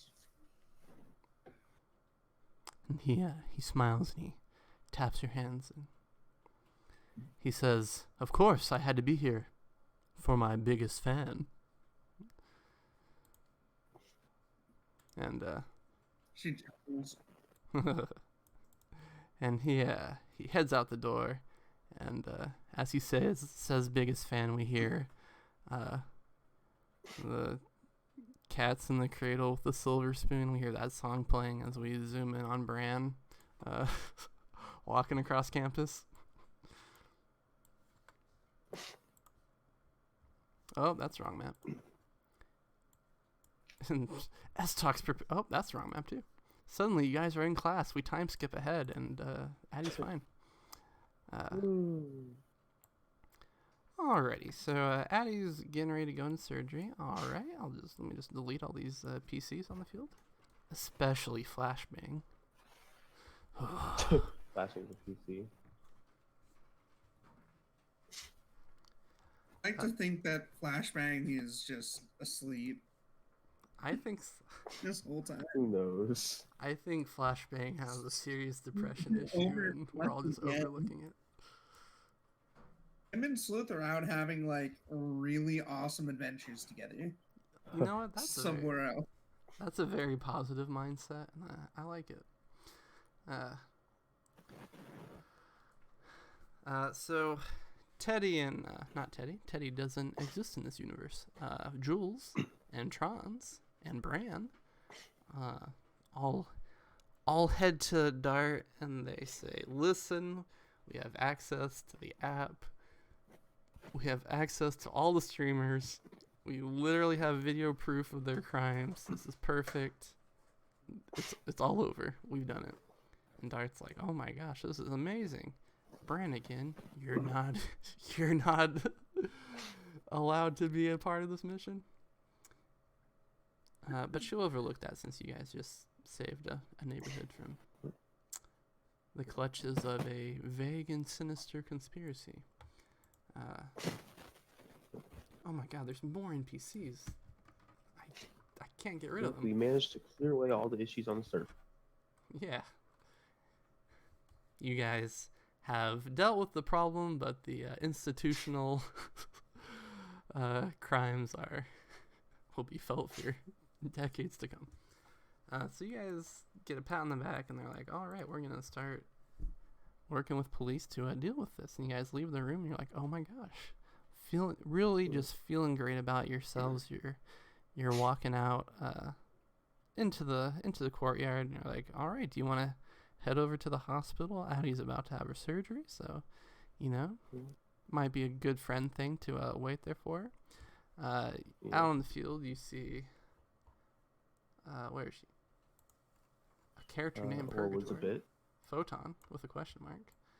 And Angel. Where's Angel? You see these four wacky characters. They're out on the field. They're all like fighting each other in a friendly way. They're all laughing. They're having a good time. Too. Who's out there too? I'm guessing Elizabeth and is that Doc or? Oh yeah, it's Alberta. Yeah, Alberta and Elizabeth.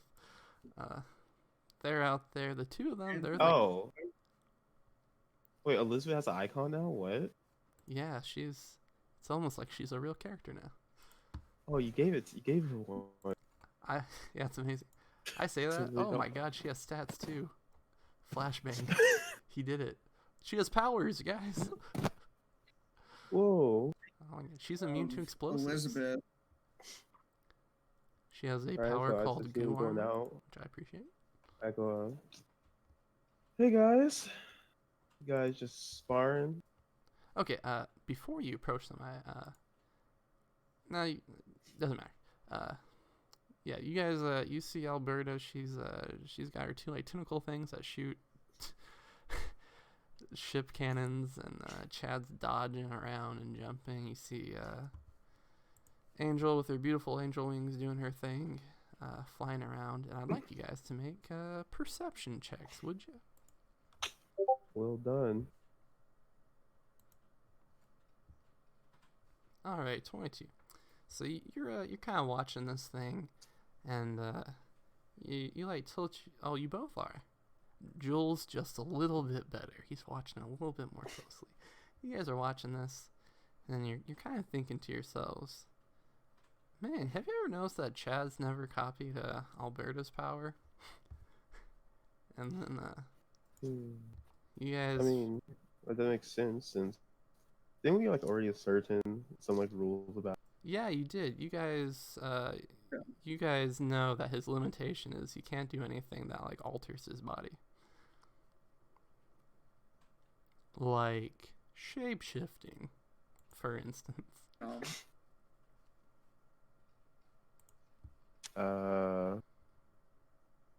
Just thought it was like innate stuff. Well, now we know better.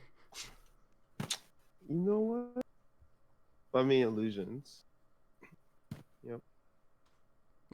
All right. Instead of easily brushing aside an important plot point, Wait a second. let's drill down into it a little bit more.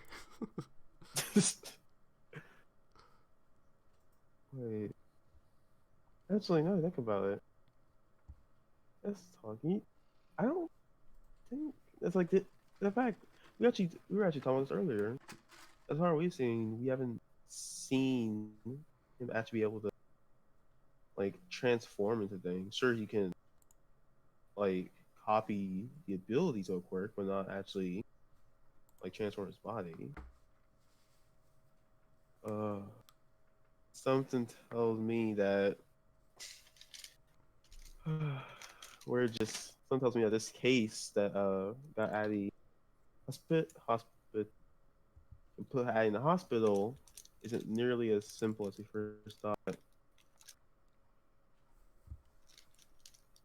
What happened to what happened to when bullying was just something to be looked down upon and not something that could lead to a massive guessing game? Everyone has their story, man.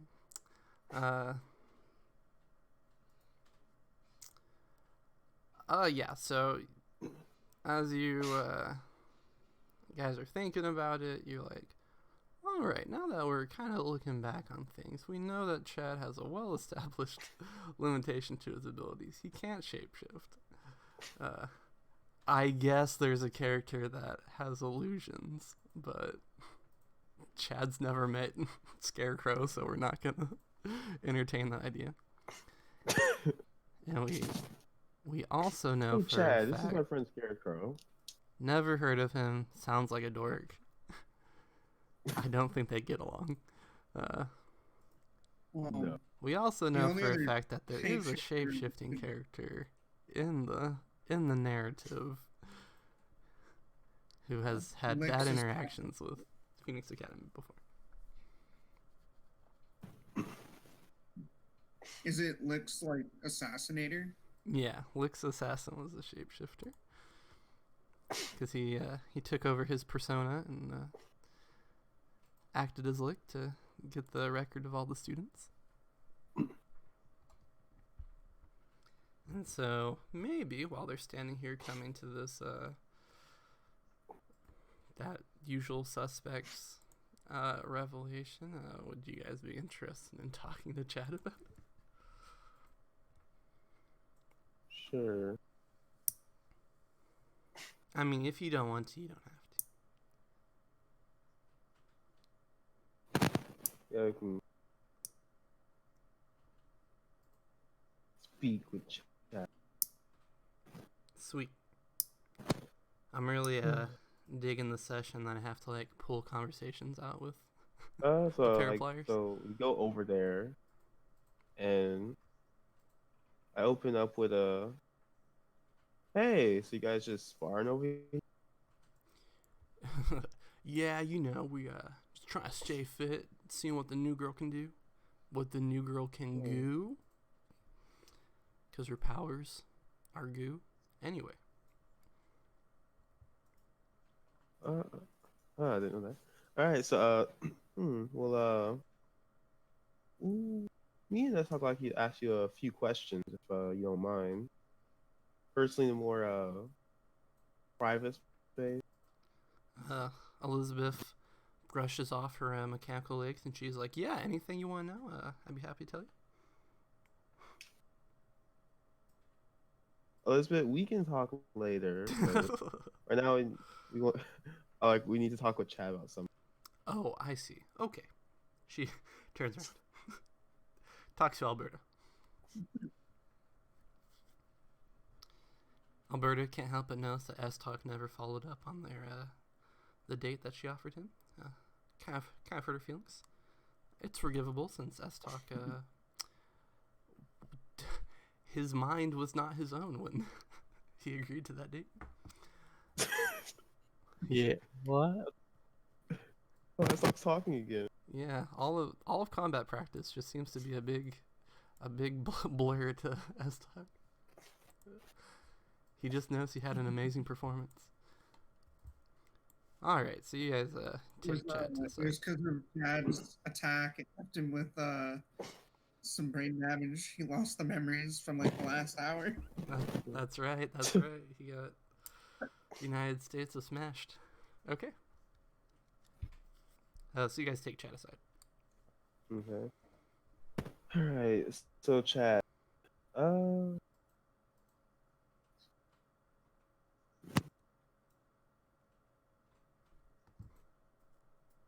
right. So Chad, when's the last time you talked to Elise and Chadwick? Let's see. Counts on his fingers. He's like, gotta be like a week or so before the fencing competition. How long was the fencing competition after the?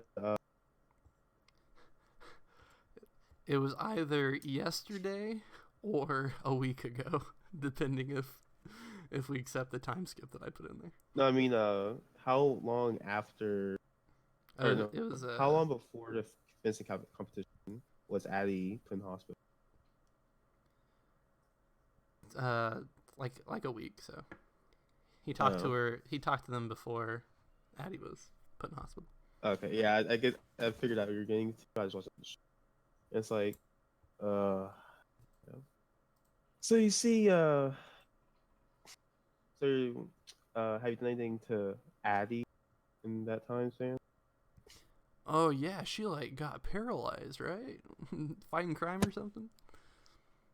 Yeah. So, well, apparently, Addie thinks you're to blame. For paralyzing her. Didn't they catch the dude who Yes did it? and no. He's like, man, Well, what a bimbo. it seems that it's a bit complicated, but apparently someone used your likeness. All right, Yeah, it's a good but likeness. Can't blame them. so did you Tron's being very like, Ollie, do I really talk to this guy right now? Goes and says, all right, well, besides that, yes, no. So, do you remember meeting up with anyone? Like, before you met them last? Shortly before that? Maybe anyone strange, someone you didn't really recognize, like someone that just came up to you as a new fan or something? He's like, wait, what if that blonde dude that doesn't like me mind controlled me into attacking her? He holds his head. He's like, I could be a Manchurian candidate. So you don't remember taking on the form of And he's like, what? No, I can't shapeshift. And he's like, the only shapeshifter in school is Doc. Like, No freaking way. I guess Stock does. You can't do a full body shapeshift though. Right? He's such a dweeb. He has the power to shapeshift, but he like only thinks he can use it for like medical devices. What a poser. If I had his powers, whew, I'd be even more Chad. I'd be Chad plus. I mean, I will you're already a say, minus, so Chad, you're a jerk. I'm sorry for going off on you in the fancy tournament. Since now this isn't your fault no more. He's like, no way, that was awesome. You know, Yeah, but it's tough I being was number angry one. because Abby got hurt and everybody thought you were to blame because of the shapeshifter. Oh, I thought you were just being butthurt about the way I usually treat you. All right, well, man. All right. he already understands the reason why you would would want to beat him up. He's like, yeah, that makes sense. He's not like Addie, who wouldn't realize it. He's like, all right, apology accepted, man. Okay, well here's a question. Yeah, what's Oh, up? Chad Plus, you can actually do us a favor. Yeah, no problem. Do you have any powers you've absorbed that helps kind of like sniff out people?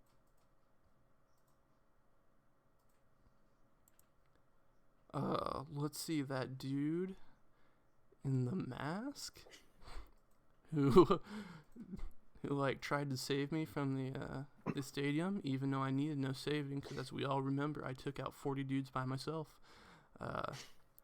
Yeah, he had like a sensory ability. But that was a long time ago, and I can't remember how he did it.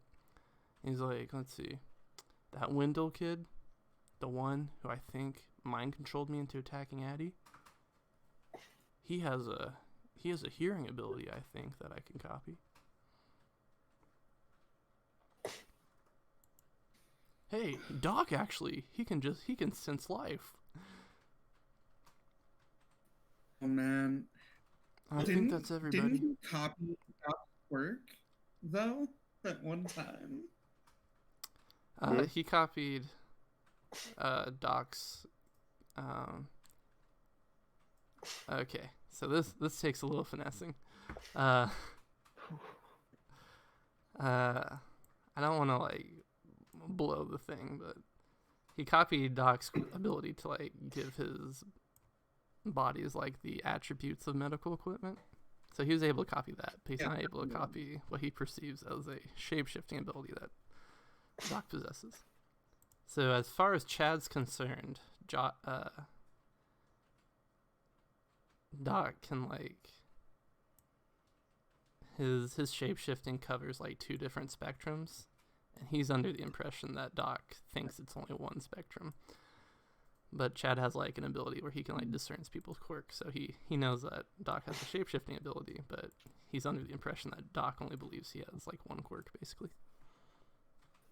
So, Since you say, what if Chad and Doc had to team up for the surgery? no, I'm thinking maybe Doc was mind controlled by someone else to do this. Or Doc's being, just saboteur in the school that doesn't want anybody. Well, then again, we also consider the fact that since Chad hasn't talked to either Chadwick or Elise in the last week or so, that means like a few things. One, someone else convinced him to, and two,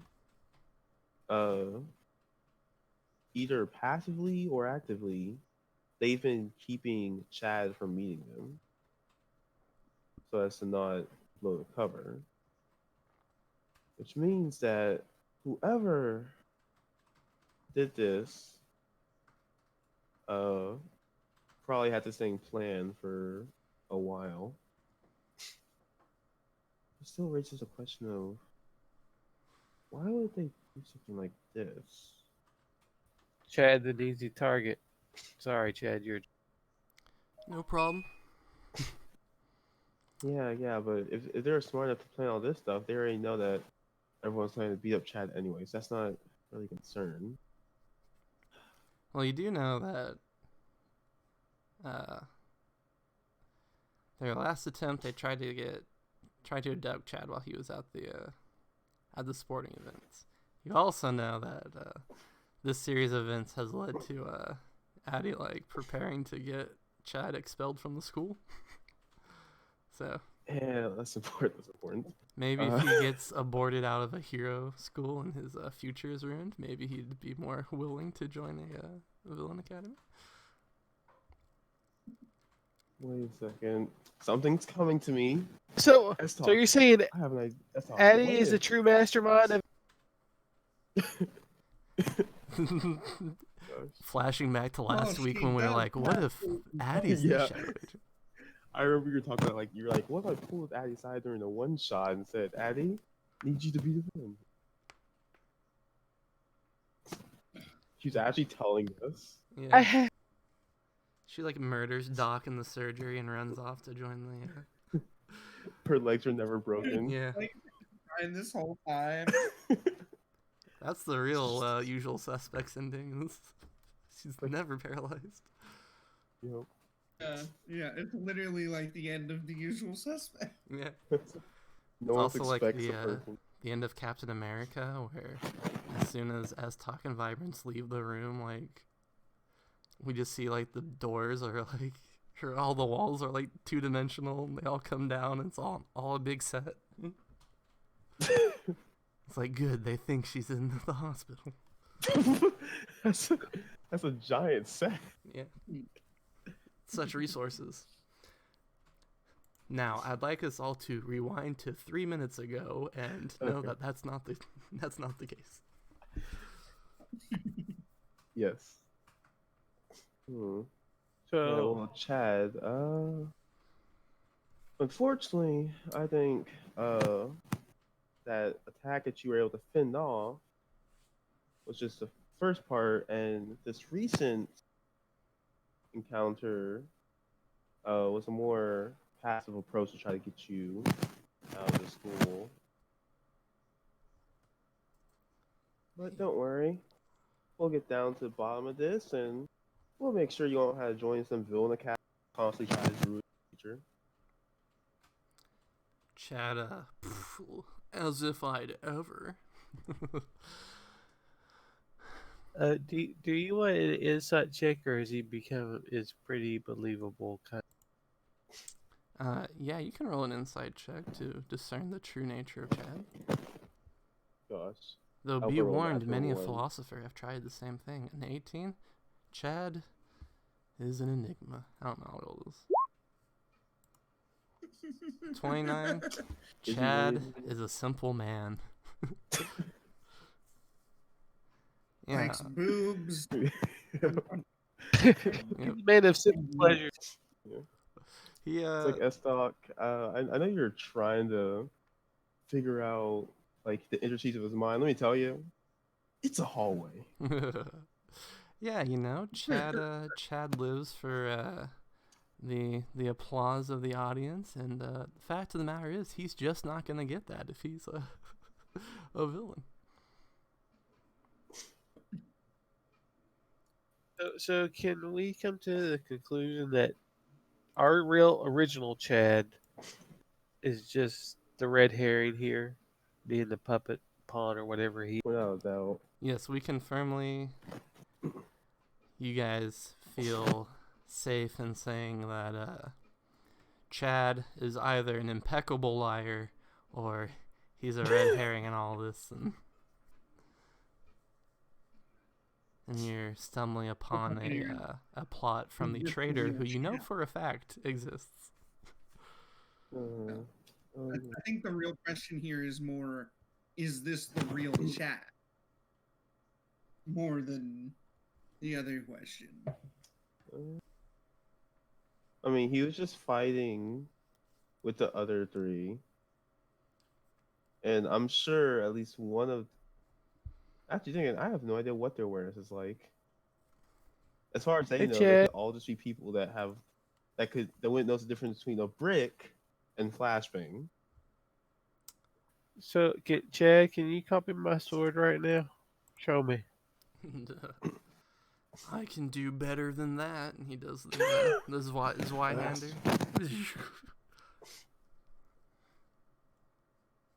Okay, we just want to make sure you're the real Chad. Yep, bigger, better than you could ever be. No problem. Guess I can't say that now. You beat me in a fight. Alright, I'll cool down. I'll chill. Thank you, Chad. I'm not Chad Plus yet. But I will be. I'll help you get Chad Plus. Wow. Man, is Chad supposed to try to be Disney? Gosh. Chad is sponsored by Disney. Yeah. Oh my, Chad's actually just a Disney star. That's why he's like this. It makes too much sense. It must be Chad Plus Ultra. Yep. Alright. So, assuming we're more or less done with talking to Chad, I'll go back and talk with Elizabeth. I want to find Doc. Alright, sweet. Up Doc at the is hospital. so Vibrance he sinks his teeth into the reddest of all herrings and talks to Elizabeth, who was just joking around about him wanting to talk to her. Meanwhile, S-Talk is like, Chad's implying that Doc's the traitor, and Doc's about to go into an impossible spinal surgery with one of our teammates. If the possibility that he is the traitor exists, maybe we should stop this from occurring. It's just like, fine. We'll go with your plan. So you guys run off at the speed of whatever your speeds are, and you guys are heading off. And Chad's like, "Wait, where are you guys going?" We got an appointment. All right, very vague. I feel like I gave you a lot of information. Now all of a sudden you're playing footsies with the truth here. I'll tell him. I'll just tell him. I'll be truthful with him. It's like we're going to the hospital to watch. Check on. He's like, "Oh man, Addie's surgery's today," and he looks over at Angel, and Angel's like, "What?"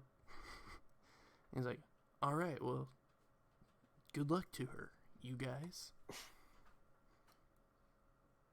Thanks, Chad. Yeah. I'm sure if she was here, she wouldn't say anything to you. But since she's not here, I'll say that she said thank you. All right, and since she's not here, I'll say that she transfers a large amount of money to my account. S-Talk, what liberties are you gonna take? I'm just kidding. I'm such a joker, guys. Okay, you guys get out of here. Lots of Charizards. Lots of Charizards, yeah. We go for 9 with it. Alright. He heads over to talk to Angel. Their conversation's cut off before we get to it because they're NPCs and are not important. Alright, so we arrive. Nope. Nope. Perfect. We arrive at this page, which I want everybody's imagination to be just to come alive and join me in this adventure as we imagine a surgery room. And here Addie is laid out on the table. And let's add some immersion to this and move her icon like so. Ooh. It's like we're really there. Here's Doc. He has one of those green smocks on. He has one of those green hairnet things on. He has one of those green mask things on. He has some of those gloves on. There's a tray right here. Let's spend the budget to buy a tray real quick. All right. I guess he doesn't need a tray because he is a tray. The whole point of his he's everything. Addie doesn't even need to lay down on a gurney. She can just lay down on Doc. That's the whole point of his power. Jeez. He's the room. He's in a hospital. It is kind of vague how his power is worded. So Can you just imagine that he's like, I become a hospital. It's like, how? Why are you a hospital? How are you a hospital? It's medical equipment. Yeah. yeah. So the way it's worded, I'm to understand that he doesn't actually turn into like the things he uses. His body just like has the qualities of them.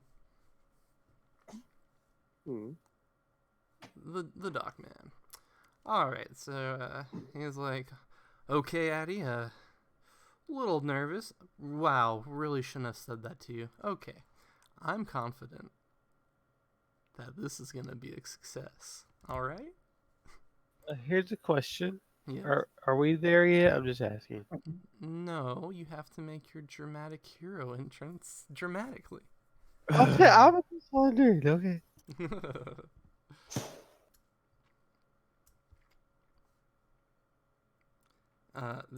This blank right here represents the part of Addie's body that doesn't work anymore.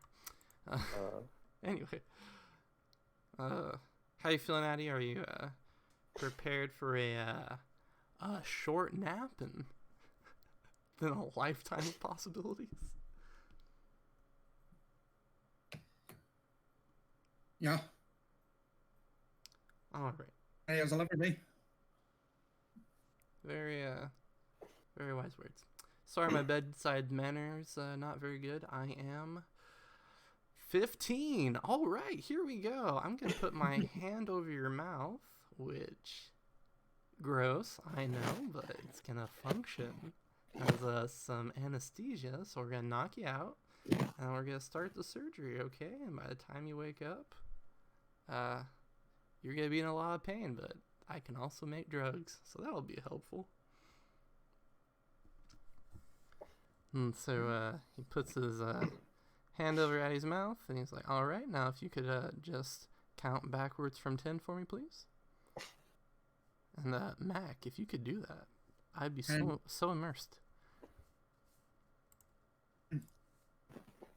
9, 8, 7, 6, 5, 4, 3. And on tree, as talking vibrance, kick down the doors to the surgery suite. You know what? We're gonna spend the budget on it. We're gonna do it.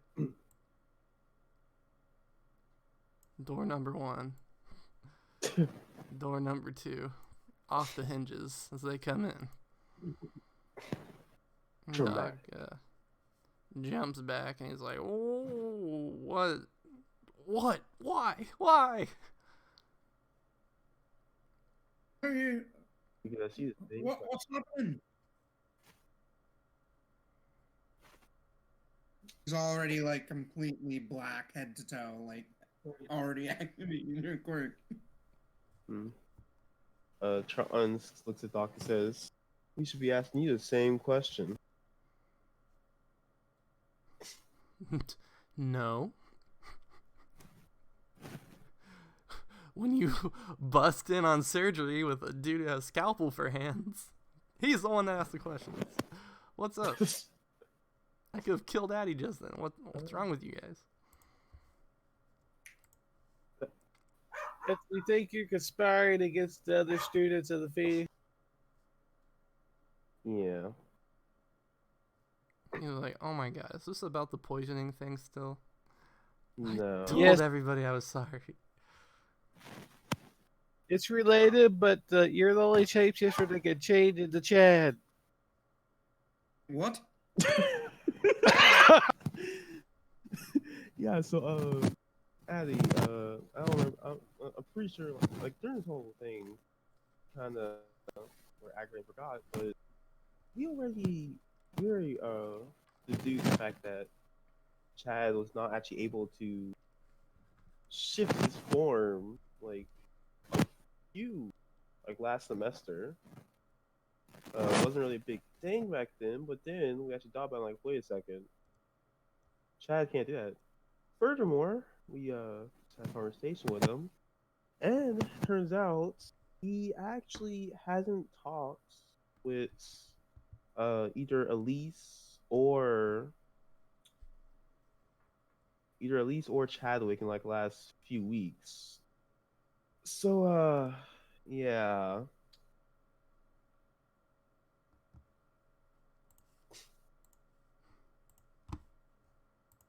So It's like, either Doc is mind controlled, or he's conspiring against us and being a saboteur, just like he. no, Doc can't transform into people. Well, we didn't think so, but The Chad. only person I know who can do that is the person who murdered Lick, and Doc's whereabouts were accounted when that happened. And, No, but Doc can. He just doesn't think he can, or is he's blocking it? at this point in time, we have. Let me at least probe him. Sorry. Gonna attempt to sense like further into his emotions to see, like, I don't know, maybe he has like emotional like intent, like when he was like you know trying to see if I can suss anything out. Yeah, sure, right on.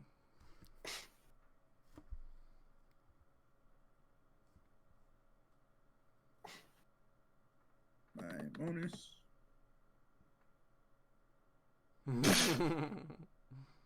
Was that supposed to be emotion based? It didn't add the thing. Hold on. What? I didn't click off of it because it's a plus 16, plus 14 to it right now. All right. Wow. So Wow.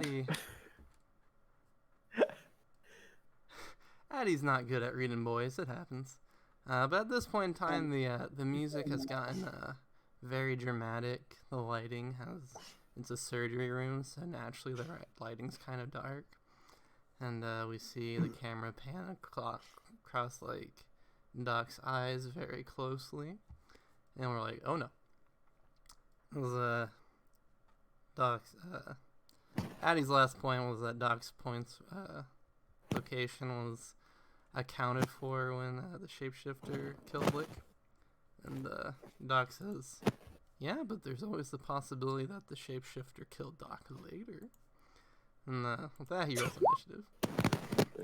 Like, all right, well, did someone order delivery? Did someone order a butt kicking? No, he says takeout. Well, either way, you're about to be delighted. And Addie's also part of this. She is hindered. Not hindered. Yeah, hindered. Only hindered. Hindered in days. Hindered in days. Can't make movement actions. Tragically. Because, as we all remember, she got no legs. Alright, so S-Talk beautifully seizes the initiative in this as we enter phase 1 of this boss fight. So, as combat starts, Doc takes a step back. Yes, S-Talk, I know. You're the man, you go first. This is just setting the stage. And all 10 of his fingers, like, extend, like, awesome tentacles. And we see them, like, flying around the room, and they, like, hit metal and they cut metal. Because they're, gosh darn it, if they aren't as sharp as scalpels. And so, the first phase of this boss fight is you have to disable all 10 of these fingies before they can, because otherwise it's just like too dense for you guys to get around, so you have to dramatically dodge these tentacles in a very anime fashion. 2 more. Alright, perfect. Goes to S-Talk. So I want to use our ult. To beam into range attacks? Is that what you're saying? That we are trained for this. Oh, right. You first you must spend a hero point to have access to those. So I think you've already spent yours, but I believe. Yeah. Yeah, but I didn't see the spin the hero point for that. So Right. Sorry. No, it's just like have access to the teamwork. Hey, love you. Have a good day at work. Good trash. I already got it. Actually. Sorry. What were we saying? Yeah, to do access the- the teamwork, you have so- to spend your point. gotcha. All right, that's cool. All right, I will acrobatics through the tentacles to get to the. Sweet. So he's going through. You want acrobatics? No. You can go ahead and go through. I want you to like understand though that at the moment, that's like not Doc. That's like one of the fingers. Doc is. You that's can't fine. get Okay. through him until you deal with like this first phase. Okay, well I'll just dive. Yeah, so I'll just dive in the middle and just attack. Sweet. I love it. Greatness. Alrighty, that meets the DC. So me suddenly realizing that I didn't stat these out. Luckily, Doc has the right amount of toughness. All right, they do it. Dude, they're tough. Yeah, it's as tough as a very sharp scalpel. So that happens. All right, after S talk goes to Doc, which is very awkward.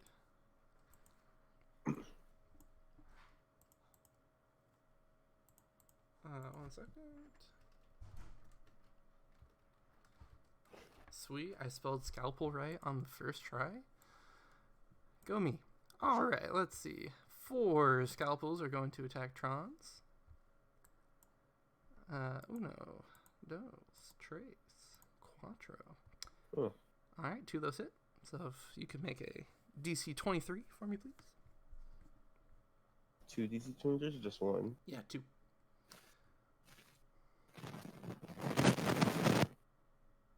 Two DC 23s or just 1 check? 2 DC 23s. No problem.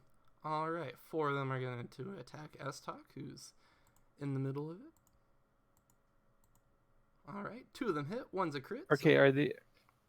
Go ahead. Yeah, I was gonna say, are these ranged or melee kind These of are, things? Are these melee.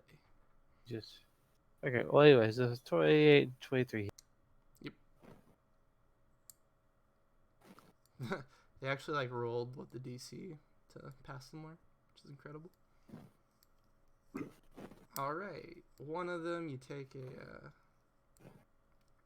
a daze on, and the other you absorb, no problem. And then 2 of them are going to attack Addy. They're both incredible, so if you can make 2 DC 23s for me, please. Okay. So this one down. Here we go. What's the DC I had to hit? It was a 23, so that would be a dazed on Addy. Which you're already dazed, so nice try. Doc? Nice try, but I'm already paralyzed from the waist down. Joe wants it over you. Alright, goes to Vibrance. Alright. Let's get to it.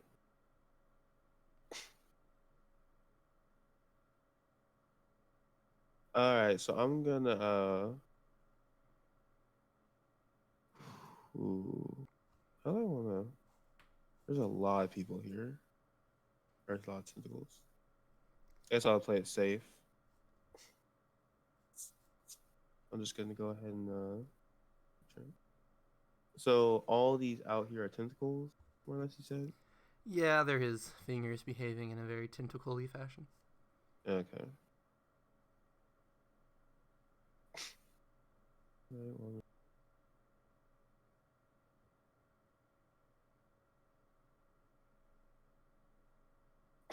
like this, and I'm gonna go up this first finger and go. Let's see how you do. Alrighty. Very well. No problem. All right, goes to Eddie. So Addie's gonna fire a shadow bolt at the guy to her right. Okay. Yeah, this tentacle. And she's going to do accurate, so not nighttime, is it? Man, it's been a long day. It might be nighttime. Yeah, why not? If it's night, you get the bonus. Yeah, it's nighttime. Awesome. Okay, there we go. So. Alright. And 18 hits, so we'll make toughness. Alrighty. You bolt that finger and a spray of blood gets disconnected from his hand.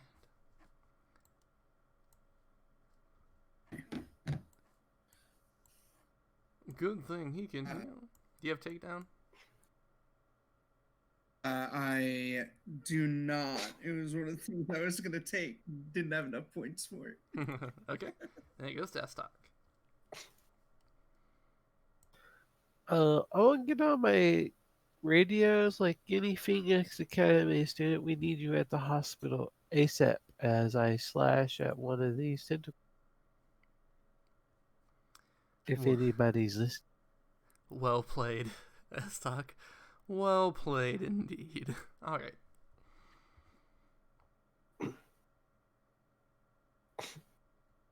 Alright. This incredible man incredibly does it. That fails. Hey, +5. Yeah. So you take this one out, cut it open. Does S-Talk have takedown? No, I do not. But yeah, I just want to make sure the radio message went out because this could be. Yeah, that's it. Oh, I know who picks it up. All right, yeah, the message does go out. I totally spoiled the who it is by bringing up their character sheet in front of the stream. So, rep and enjoy that. All right. After S-Talk's message goes out, goes to Vibrance. Alright. Guess I'm gonna. Guess I'm gonna go and try. Oh, sorry. 1 second. I managed to delete the token that was connected to Doc on accident. So. Yeah, I was getting ready to mention. You just deleted the token. That was it. I was like, Alright, I'm attacking. Dog hasn't attacked yet. No problem. I win. Just no moves for him. The easiest boss fight. Just wear him down. Alright. Let's see. There's 8 left. We're gonna. Let's see. S-Talk's near 5 of them, so I don't see any reason why 5 people shouldn't attack him right now. 1, 2, 3, 4, 5. Okay, so 4 of them hit. Alright, so that'll be 4 toughness 23. Oh, well that's... extra effort that. Alright. So +10 to that, I guess. Right? No, that's only for hero points. Yeah, hero points or Yeah. luck are the ones that puts in. So that's just a daze. No problem. Yeah, right. Alrighty, another daze. They don't stack, no problem.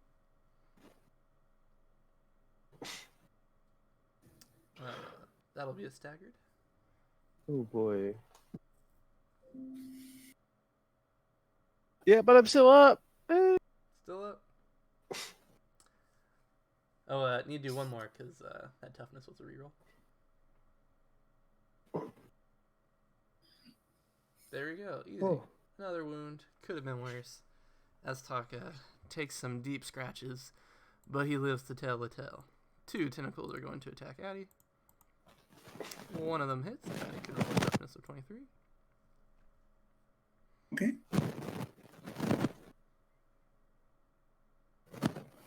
Alright, she takes another wound as one goes in to strike Vibrance. Hits, so Vibrance will give me a toughness of 23.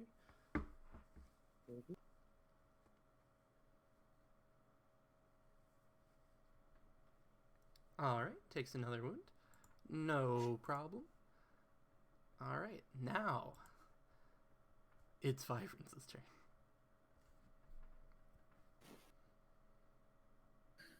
Fucking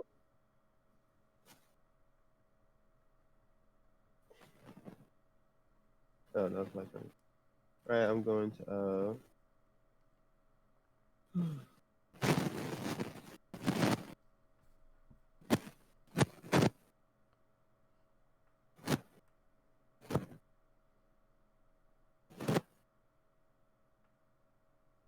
let's try a little bit more aggressive. You know what? Not like this. It's time to go fully aggressive. Probably isn't the best choice, but there's no way I can live.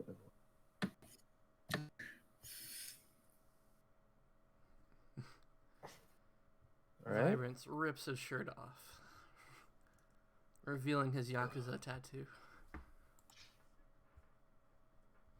Graviton. Yep. The Trons just starts a bit going to grab up live.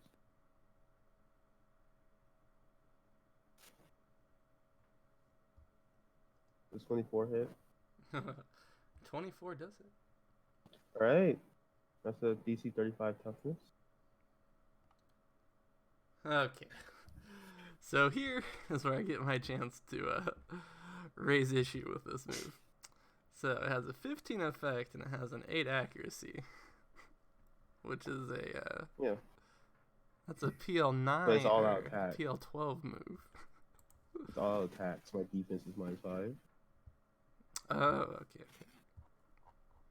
Good to know. Alright, I'll let it slide this time.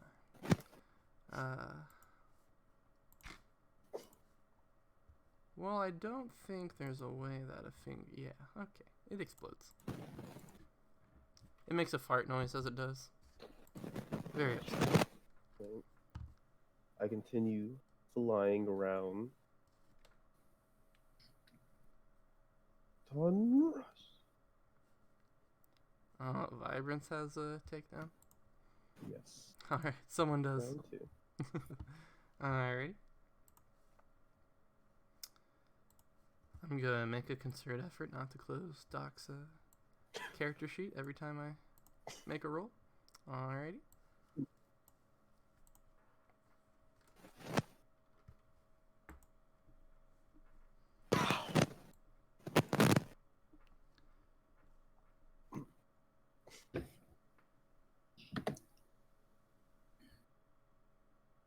What am I looking at? Ah. Awesome.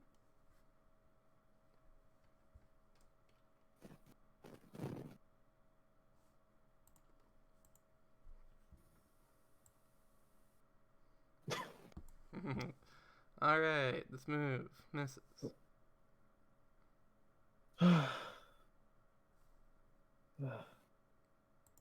Guess that was too much. Solid A effort. Alright, goes to Addy. So Addie's gonna take a real deep breath and then she's gonna shout top of her lungs, "Daddy! Doc's trying to kill me!" And she's gonna take the defend action and put her bonus from favorite environment towards her defenses. Okay, go ahead and roll a d20. Alright. A solid number. Okay, goes to S-Talk. I'm going to recover action and remove my impaired. Okay. That's a good use of action. Let's see. Doc will once again just be aggro on S-Talk, Jetty, JK. All 5 of these are going to attack Trons, who has identified himself as the threat. Here we go. 1, 2, 3, 4, 5. All right. Pretty good. 3 toughness DC 23s. Okay, 2 wounds. All right, goes back to Trons. That's all you got. Wait a second, actually. Nah, that's fine. Go ahead.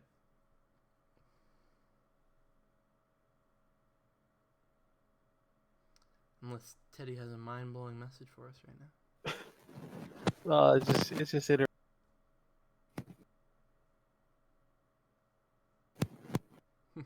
Right on, right on. Alright. Goes Vibrance. That's right. All right. Time for round 2. It's been 12 seconds, S-Talk. Maybe it takes I a know. longer to run to a hospital. Hey, someone can be super fast. You're right. You're... Can't teleport.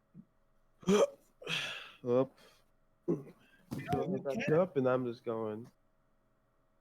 All right. Yeah, defense. Is it going to help in this case at all? Is it?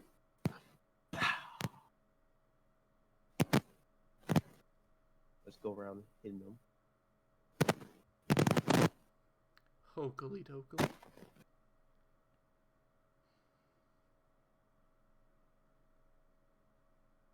Oh, man, at some point, I was like, I'm going to stop paying attention to my own game. All right. All right, we're going to assume if you can hit them, they explode. So just go ahead and roll. All right. Yep. Yep. Yep. And yep. Okay. Vibrance cleans up the last of the fingies. You'll take me down? I'll make sure to take you down. Where's the Wait a original? second. There you go. Has been here the whole time. Could have attacked me. Yeah. What a fool. Alrighty.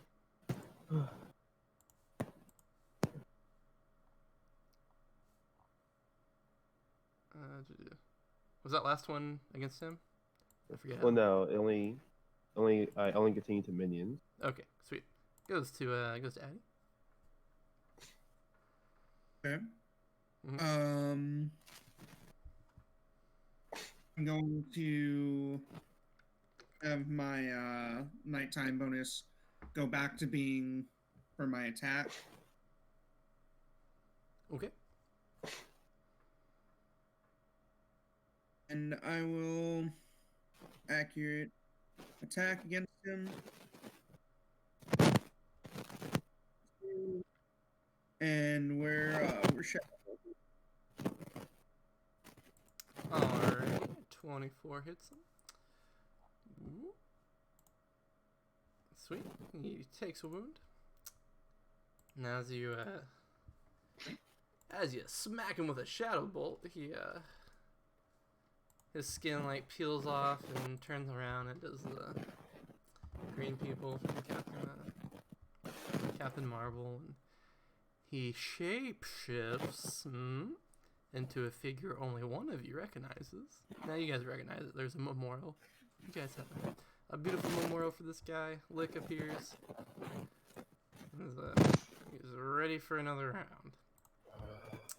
About the top of this. Seeing him change into Lick enrages her. She's going extra effort to hit him again. Excellent. When she's Who the hell's Lick? Lick was the #1 student at Phoenix Academy. For like one day. from the first one shot. I So don't she's remember. extra. That's because Yeah. you weren't there. I wasn't there either. But, so 26 All right, sweet. with multi attacks. I like how your attack like increased in like accuracy. Against I'm his doing green attack, and I have the nighttime bonus, so it's at a +4 on top of what it normally is right now. against his lick form, that beats him by 1 point. So he's got to roll toughness now. Red takes another wound. And by dodge, I mean lick. Alright, sweet. You deliver another wound onto him. Goes to the top of the round. The doors, they reemerge with the wall. They straighten up and then they burst back off. As it should be. Since I feel no remorse in adding an overpowered PC to this, since you guys were telling me to do it. Captain Callahan takes the stand. Oh.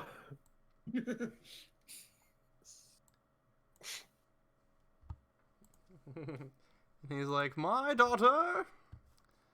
And, oh boy. I'll just pick one of these at random. Okay, probably not the area of attack that will damage everybody. Let's just do Shadow Bolt, why not?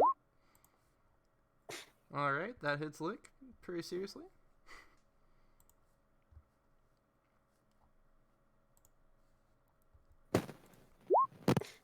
Alrighty, and there's the game. Actually,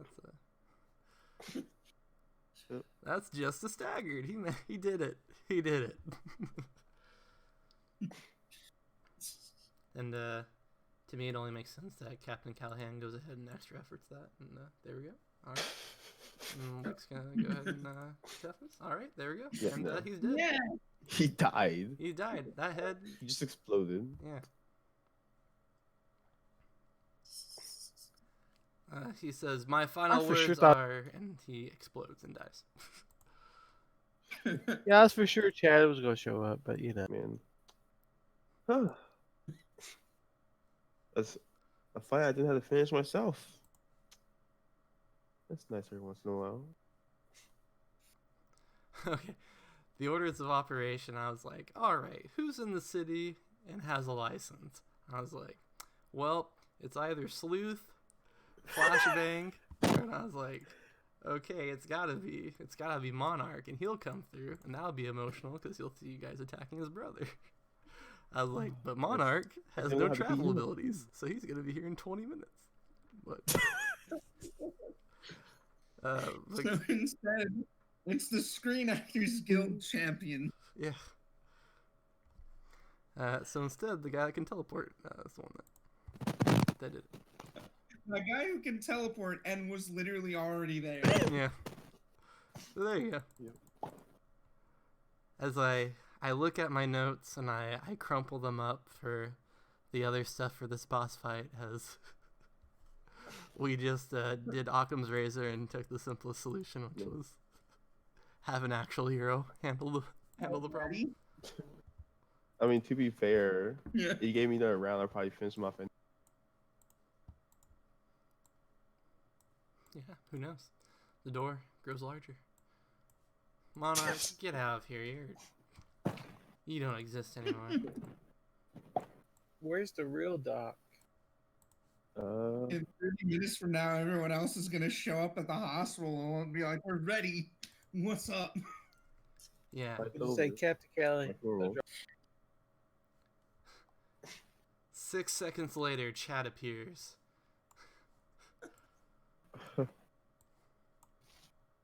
Oh, you made it.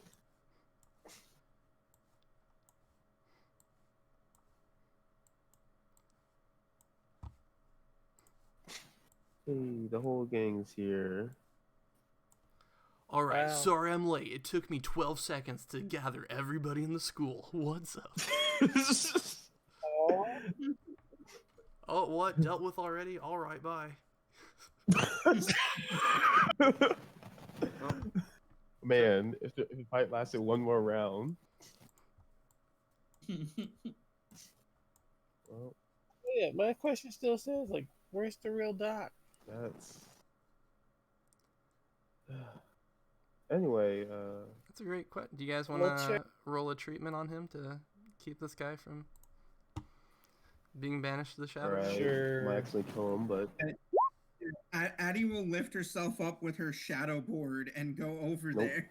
can't do it. Attempt to keep him alive so that she can harm him further later. Yeah, I was kind of hoping I roll a natural one, be like, yeah, this is me. yeah, you just all right. With 25, you're able to stabilize him. I'm checking for any phones or anything like that. I was scratching my ear and I took my earbud out. So what were you saying, S-Talk? Searching for his phone or anything of value, not value, but for information. Yeah, no doubt. All right, you find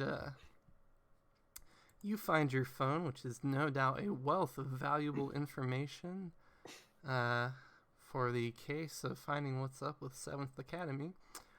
I, at the moment, don't have that information in my brain, so next week we will start the session with S-Talk going through the phone and having access to all that. Actually, no, I'm gonna just toss it over my shoulder to Addie. It's like I might break it. No, S-Talk, you remember that excellent crit you rolled on technology, right? You can do it. Yeah. All right. It's like, well, if you're not feeling so confident, I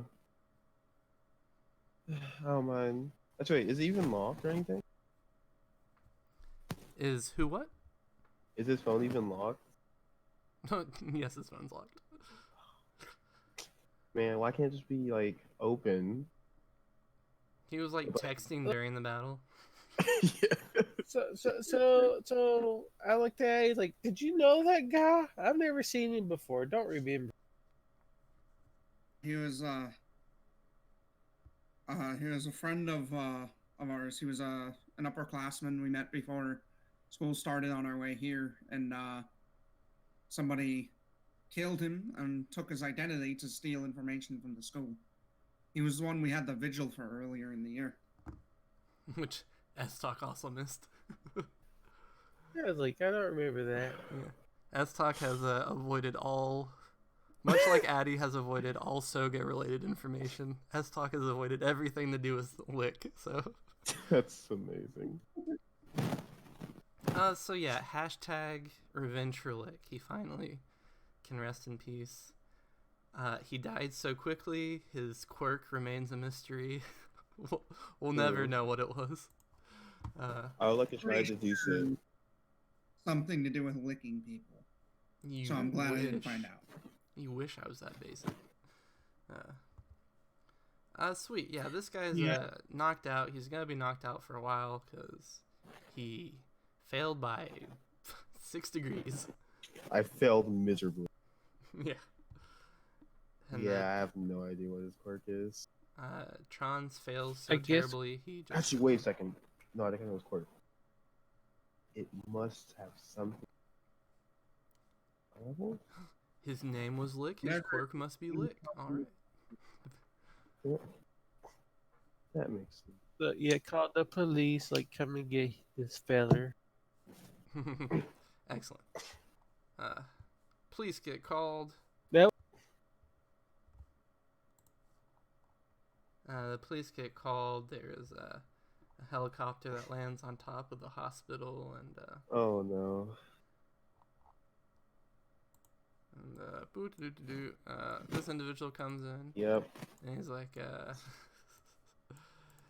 "Hey, it's my my good friends at Phoenix Academy. How's everybody doing?" I'm letting Captain Callahan take over. Not great. He's a true hero. He is a true hero. You're right. He's like, "Oh, it's been some time since I've made an arrest. Okay, let me 1 second. Red rubber, yellow rubber, red rubber, yellow rubber. Okay, Okay. Here I am. And Hound raises his hand. He says, "Howdy there." He doesn't say howdy. He's not from Texas. He's not me. Hey there, Captain Callahan. Love the films. Crosses his arms. Like, listen, I've engaged in dealings with your wife and daughter in the past. We have come to an arrangement that I am to pick up individuals suspected of working for the 7th Academy, which this young shapeshifter is. Oh yeah, he loses the shape of Lick after it's dead, and he's just like a middle-aged dude with like a mustache. And Who Lick? yeah, the shapeshifter. Very gross. Okay. No problem. He says, so if you would, was hoping we could maintain this same agreement with you and I, and seeing as you are not licensed to perform heroing acts in Kumari Can Dam, I'd say that your authority here is sketchy at best.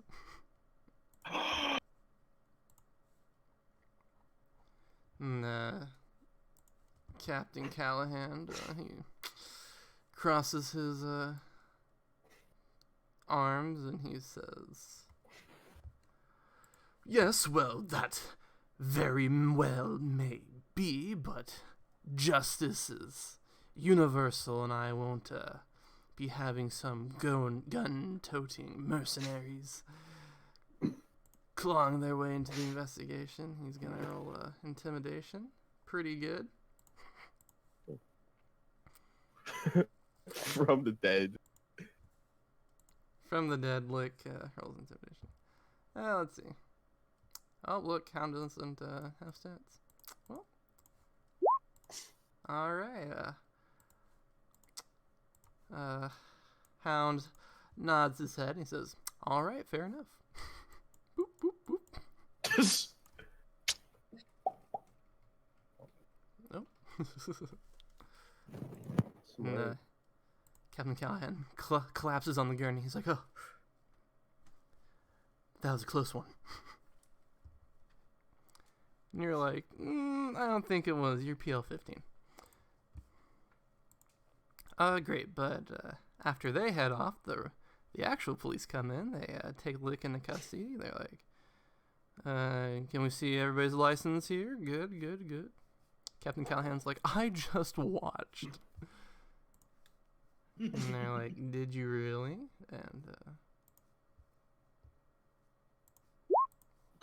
And yes, he did. Oh man, that was a 3. And yes, Captain Callahan did watch. And they're like, "Oh, okay," so they take him into custody, and they're like, "All right." After we interview him, Phoenix Academy is of course welcome to and do their own interrogation. And you guys sign off on the paperwork and do everything heroes do, because you guys did it. You guys are heroes. You got revenge for Lick. You're in the final. You've done it. Of course, we all have to, moving on from that great high of finally finding the traitor, getting revenge on the person that performed unwelcome mouth-to-mouth with Addie, and killed Lick. You guys are all... And what? Man, to think of the person who violated you once, if I violate you again. I thought it was just his hand. What? No, it was Yeah. he was Chad. He was Chad. No, Yeah. I thought you meant this time. Oh, no. They were saying again. Yeah, no, we no. thought so too, but Hey, Addie, we're gonna have to make out so I can put you under. Okay, let's go. At last, I'm like, at last, his dream to be your boyfriend finally came true. And a day or two pass, and we're like, all right, we made such progress with Mimpo, we just made huge progress with 7th Academy, and we're all kind of unwinding, but as talks right, as we all, at this moment in time, have to appreciate some sadness as we realize that Doc, the real Doc, who we did meet at some point. He's dead and gone forever, and we may not even find his body. James Wendell Okay. is Okay. Well, here's the like, do we know that in character, or just kind of like assumed after we? I mean, he said that he killed him, basically. yeah. Okay. Yeah, his Oh, prior you're talking- history, you're he killed Blake and disposed of the body, so we know he's not Okay, leaving like loose threads. gotcha. Anybody else he killed? They did find Lick's body. They did. So you the might next find day, right? yeah, but I'm just saying it's been like 6 months and it hasn't turned up. Maybe Yeah. one day. He was a little bit more thorough with the person that whose life he was taking over. Shapeshifting, very, very gross. Anyway, James Wendell, of course, very distraught about this. And, of course, the other big crushing news is that, everybody's medical opinion was correct. Addie's paralysis is, in fact, uncurable, and Doc was lying that he could cure it. Maybe he could have, we don't know, but he wasn't going to. He was gonna take Addie out of the situation, so we a few days pass and we kind of have to, accept that we've truly lost Doc, and it's very possible that we've also lost Addie. And this is kind of a malaise that sinks into it. It's kind of the all is lost moment for the intrepid trio. But what comes after the all is lost moment? None other than the meeting with the goddess. So in through the window. Yeah, just full on breaking through it. No, she taps on the window. Someone opens it. Captain Callahan opens it up for her. It'd be so funny if Captain Callahan just had shadow healing or something ridiculous. I can act people to life. Here's broken leg and paralyzation. No. So Angel comes through, and we have a big cinematic flashback to the conversation that Chad and Angel had the other day when our boys left. And Chad was saying, "Hey, you have the ability to heal people. Addie is in danger and she needs healing. I think you should go out and do it." But he says that in the Chad voice. And Angel, she puts her hands on his chest. She denies the call to action. And she says, "No. Healing is a saintly power, and I cannot do it because I am filthy." And Chad grabs a hold of her hands, and she says, "God gave you this power. It's your power, and you have to accept it and come with it. And I know you can do it." And she runs away from her call to action. Then we find out that Doc's actually dead and Addie's paralyzed forever. And so Tatiana, she makes the decision. She enters into the magical realm, and she's decided that she's going to give it a shot. And so here she is now, before everybody. She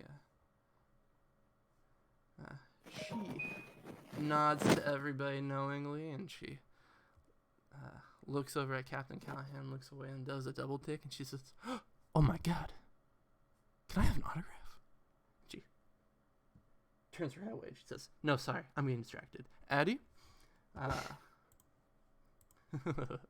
long time ago I insulted you. I don't think I ever fully made up for it. So, if you are willing, I would like to try to heal you." Let's do it.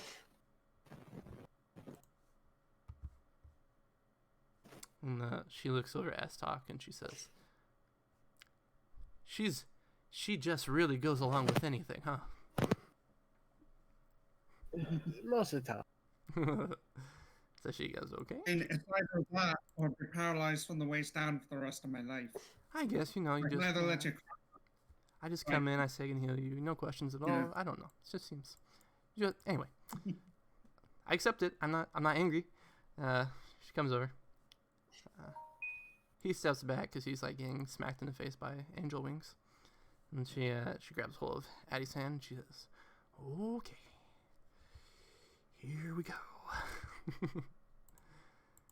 She's working herself up, and lo and behold, true meeting with the goddess, a beautiful glow radiates out from her. It'd be really funny if she failed this. Nope, okay. Just don't roll a die, that's cool. Just kidding.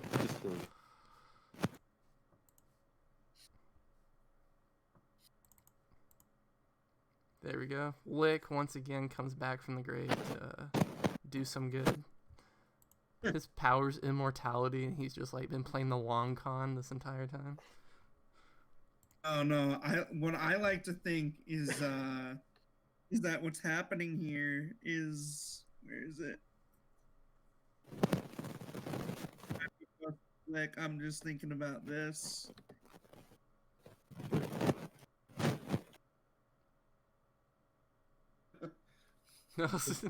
I was actually, a part of me was like, what if I had the ghost of Doc be like, yo, something's fucked up? Sign where you have the power. Great. Tatiana gets a freaking 24. Very nice roll from her. And lo and behold, that which was dead is revived. Addie can, as if by a miracle, Addie's legs once more function under her own control. Yeah.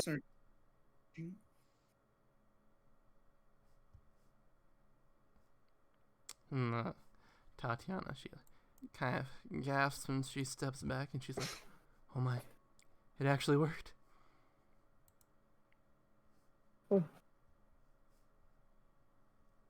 She can walk. Try and jump out of the bed, hug her, and then immediately fall over because she hasn't walked in like. Yeah, 2 or 3 weeks. Awesome. And yeah, Dad helps you up, and he's crying. He looks over at Angel, and he's like, "Oh, thank you so much. This is amazing. Listen, I get a fat alimony check from my billionaire ex-wife.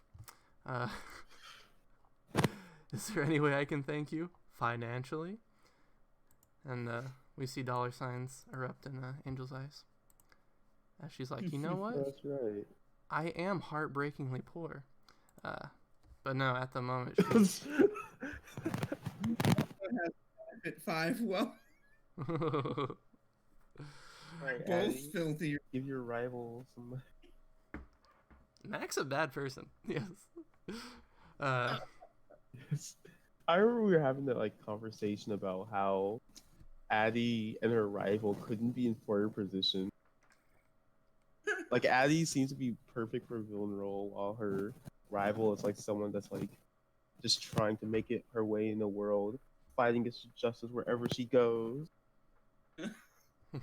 I basically just tried to make her rival the inverted of her without being a villain. Like, devastatingly poor. And there's also the fact that Addie is like super selfish because she's not Doc. Yeah, honestly, Angel is a hero. Addie's like a few steps away from being a villain. Yeah, well, Exactly. I've been saying that all season. yeah. Ever since Addie Literally, shadow blasted her brother in the face, S-Talk's been like, she's evil. She literally applied and joined to Phoenix Academy specifically to try and get closer to her brother again. Did you just blast him? For applying to the Phoenix Academy. Man. Was to her brother. I'm trying to think. Did her brother make it into a hero class? Yeah, he did. It's Bren. I know, but was he in the hero class or was he in the Yeah, he's in hero He's class. in class B. you know? As far as we know, you might have taken a spot in. Dang, that would have been a Like- great storyline. Goddamn. In the A class. That's one of those things that like your players come up with better ideas than like what you had. Great. So, Captain Callahan's like, I'm very rich, and Angel, she smiles, and she looks at the window and she says, "No, I could not charge for what God gives freely," and she nods towards Addie. And you guys are very excited. You talk with each other, and as you guys are like, Addie can walk again. All right, she's got a lot of studying to do.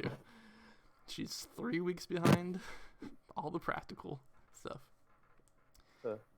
And you guys hear lots of commotion in the hospital, and you guys poke your head out of the hospital and are like, "What's up?" And Angel is going door to door to every patient in the hospital, and she's healing them, and this goes on for several hours, and it comes to it's on the news, and they're like, "Oh my God, Angel has descended on Saint Diphnah's Methodist Whatever you named hospital," and we see Angel cures everybody in the hospital, and she heads outside. In the parking lot, there are just this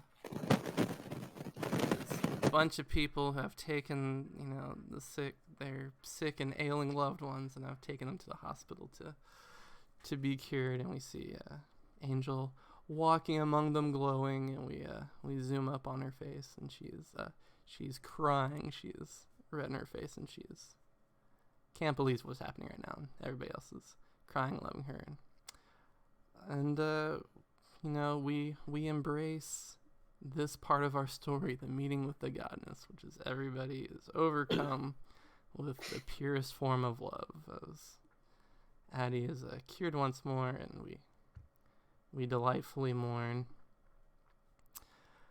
Delightfully, we respectfully mourn. We're so happy that Doc and Lick are dead. Oh my gosh, what a better game. We respectfully mourn Doc's passing, and as we look down at Angel in the parking lot, of course, we cast our mind back to the Old Testament. There they are. Moses, he's in exile. He goes to Mount Sinai to be given the laws by God, and God lifts up the mountain into the sky to meet his throne. And while Moses is in the sky, the entire mountain is surrounded by an innumerable amount of angels, just like Angel right now. And even though it was, countless angels were in that tiny little mountaintop, there was no crowding and no mob, because there is room for everybody. And that's the message that we got on the third arc of Phoenix Academy, as we go into the last and final arc. The most challenging, the most grueling, who knows? Come by next week. That's the episode ends. We have sing to- Law of the Jungle. Chat apologizing to Chad.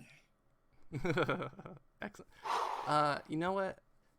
Vibrance, I'm very glad you said that, because I was like, we finally get revenge for Lick, and I was like, I should end it on Law of the Jungle, but I was like, no, I don't think that really stuck with them. But I'm so glad it did. It's just magical to have players engaged with the story. I'm not used to it.